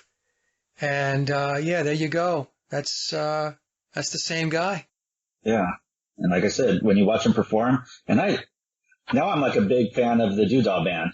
They're a very interesting band. It's almost like the mothers of invention on the East, in England. Oh, they were very talented, and Neil Innes was very talented. And of course, Neil Innes was in the Doodah Band with Billy, but Neil Innes was also the brains behind the Ruddles. Yes. Okay, so if you don't know him from the Doodah Band, then or the Bonzos, you will know him from the Ruddles. He played the character Ron Nasty. He played the John Lennon character. Yeah, definitely. Right? It's great. I know we were trying to watch the other day on Amazon. What was it? The Bee Gees Sgt. Pepper came on. Oh my God! My son and I, like my younger son, he just turned 11, and he's been into this, and it's kind of nice to see it with fresh eyes from a child because he can definitely see the two different characters. He's like, they don't even look alike. Yeah. So he does it. He's not brought up with them, but watching that film, oh wow. There was no clues. George Martin was very, very involved in that film, and also Bernard Purdie drummed on many of those tracks. So, yeah, very interesting, right? So Bernard comes back to drum on Beatles songs. All right, so we have possibly another graveyard at Hyde Park, and I don't know, John or Steve, who would like to comment on this to set it up? There was lots of wee areas like that about. There was loads of the same type of stone as the standing stone was made from. So I don't know whether they were graveyards as such or what they are. They've maybe been quarried or something, I don't know. But they were similar types of stones. They were the identical type. Okay, but they were smaller. Oh, aye, yeah, well, a lot smaller. All right, and then on slide 47, daffodils at Hyde Park, and Steve had mentioned that he believes in the video clip from many years ago where Billy and Linda are planting that they were most likely planting daffodils. Do I have that right, Steve? Actually, I thought it was tulips. Tulips, okay. Another theory here is John noticed some yellow flowers there with his wife while he was up there. You know, it could be in that same area. I don't know if that was near the burn. I have to verify that with John again. If it's down near that stream below to the left of the standing stone, was it, John? The standing stone is at the front of the house, and those yellow flowers were at the rear of the house, like the back garden. So over at the rear, that's where I reckon the burn was running. So I would imagine that's where that planting was taking place. I don't think it was near the standing stone. I think it was the other end of the farm. So while this is speculation, you know, mums bloom around this time of year. It could be mums, daffodils, but daffodils bloom much earlier, you know, same time as tulips, really. So I doubt they're daffodils. But without him getting closer, you can't really see it. It's very blurry because I blew up the picture quite a bit that I sent you.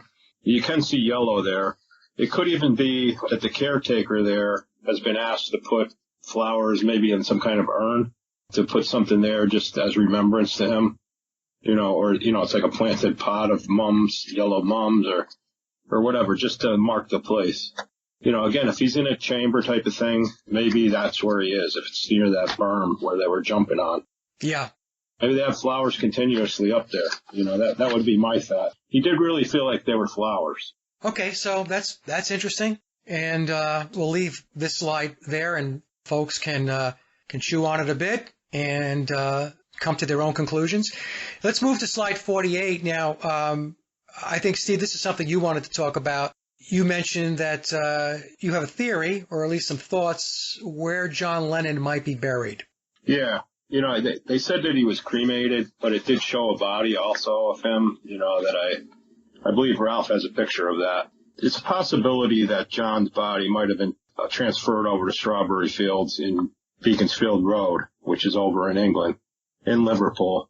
But I was tipped off about Beaconsfield Road. I won't say by who, but, you know, something big is supposed to happen there eventually. So the only thing I could figure, I don't think it has to do with Paul. I think it has to do with John Lennon, or possibly both of them. Now, I'm doing a lot of conjecture here, but it was an orphanage that was either burned down or torn down by, you know, with age. It was supposed to be the playground of John Lennon. So it was an important area for him to play in because he lived close by to there. And John actually just recently went to these areas.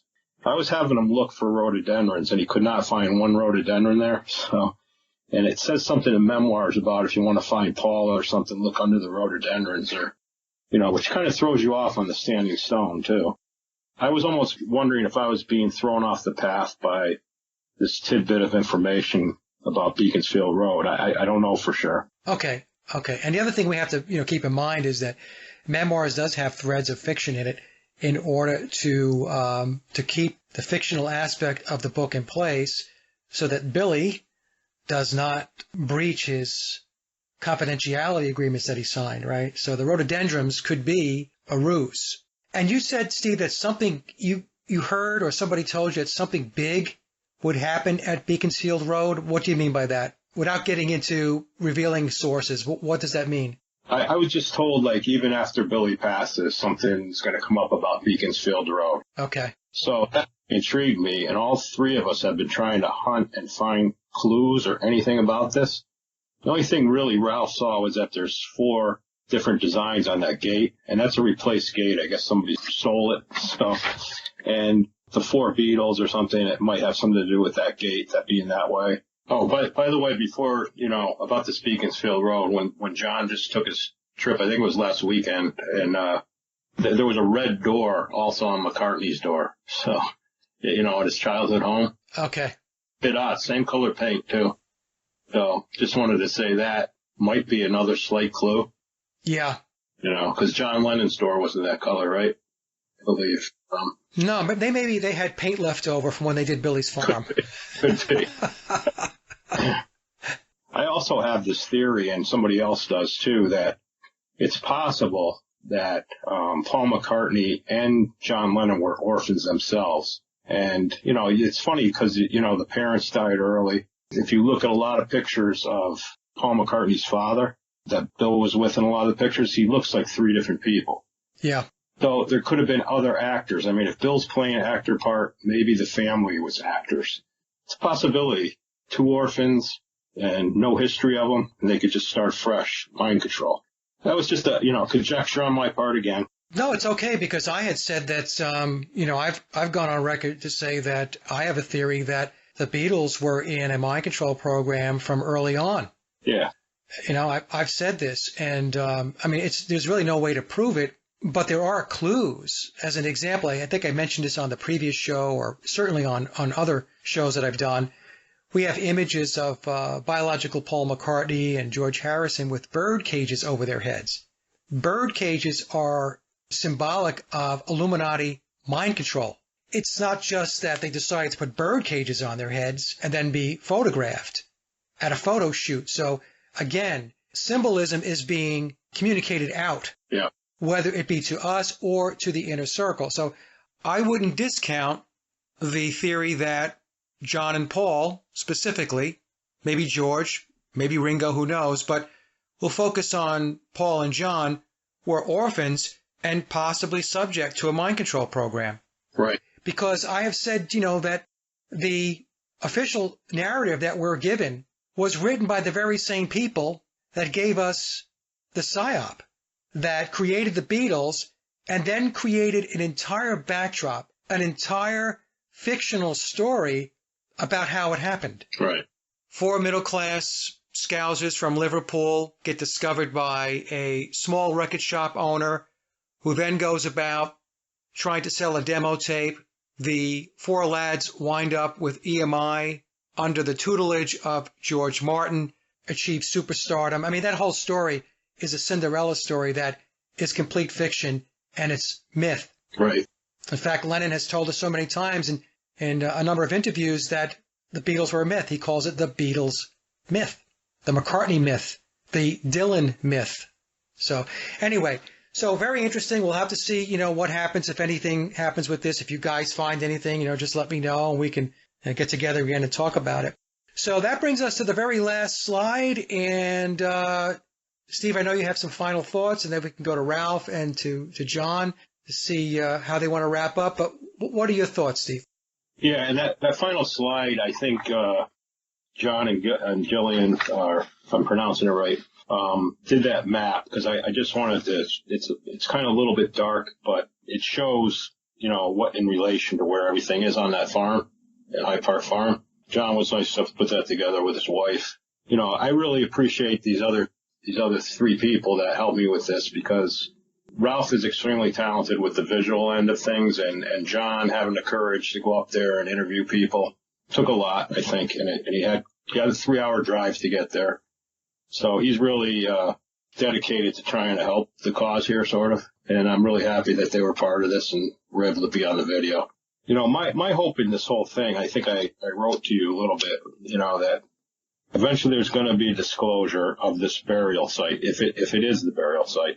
I'd really hope it comes from Billy before he passes, or in a will or something, that they'll eventually say where he is. And the reason for that, like Elvis's grave at Graceland, fans can go visit it, other family members could go visit it. I just think it would be a great place to eventually have as a park. And whether that happens or not, if it doesn't, fine. But he'll do it in his time, I believe. He'll reveal what he wants to reveal. Okay, yeah, we'll have to wait and see where he goes with it. But yeah, no, great work. John, any thoughts that you have? No, not really. Hey, just thanks for letting me be part of this. It's been great fun. Oh, you're very welcome. You're the main man. You went to the farm. Yeah, that was a great day. It was a nice day. It was an experience. Yeah, excellent. Very good. Ralph, what are your thoughts? First of all, I want to thank you for this platform. This has filled so much of my time now. And it's just kind of a no BS way of looking at this. And it's basically all facts and evidence that you've actually kind of taught us how to follow this path. So very grateful for John and Gillian for going out there and taking those pictures. It was like Christmas waiting for them to post those pictures to us. And even though I know everything we know about the Beatles, I really do enjoy the music. My family loves the music. We saw Paul last year in concert. It became like a family thing, not so much with my wife, but with my boys. They love finding clues when we're listening to music, to the Beatles. It's good music. And I do love this, and I'm loving Stanshall, his music, the Doodah Band, and I'm just very, very happy that I came across Steven and John and Vivian and like the whole group that we have going on there. It's really, really good group of people that just keep bringing us more and more information and different ways of looking at this, different perspectives, which we all need. Well, you guys have taken this to a whole nother level. Before, there was just a lot of guesswork about biological Paul and where he's buried and all that stuff. And, here you guys have brought together a very, very solid theory.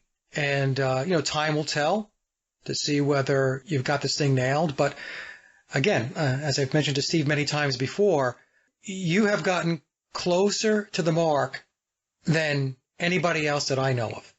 And you've done it by presenting evidence. It's circumstantial evidence. Fine. Everything with this theory, everything with just about any conspiracy is circumstantial evidence, right? Because if we found direct evidence, it would be case closed. So it's a matter of stitching together all of the circumstantial evidence to present the picture. You guys have done a great job. What we'll do is we'll get this out, and I know folks are going to love it. The first presentation was well received, very well received. And I think between my two channels, it has like 15 or 16,000 views, which is quite good considering the topic. The McCartney conspiracy and the Beatles conspiracy is still very niche. To us, it's very important. It's very front and center. But to many other people, especially people in the conspiracy research business and the alternative research business, they don't pay a lot of attention to it. So considering, our little small pie of the action, it's done very, very well. So I expect this will do just as well, if not better, than the first presentation. Well, gentlemen, that's it for today. I want to thank you very much. I'm going to try to have the presentation out as soon as I can. And if you have any questions, please feel free to email me.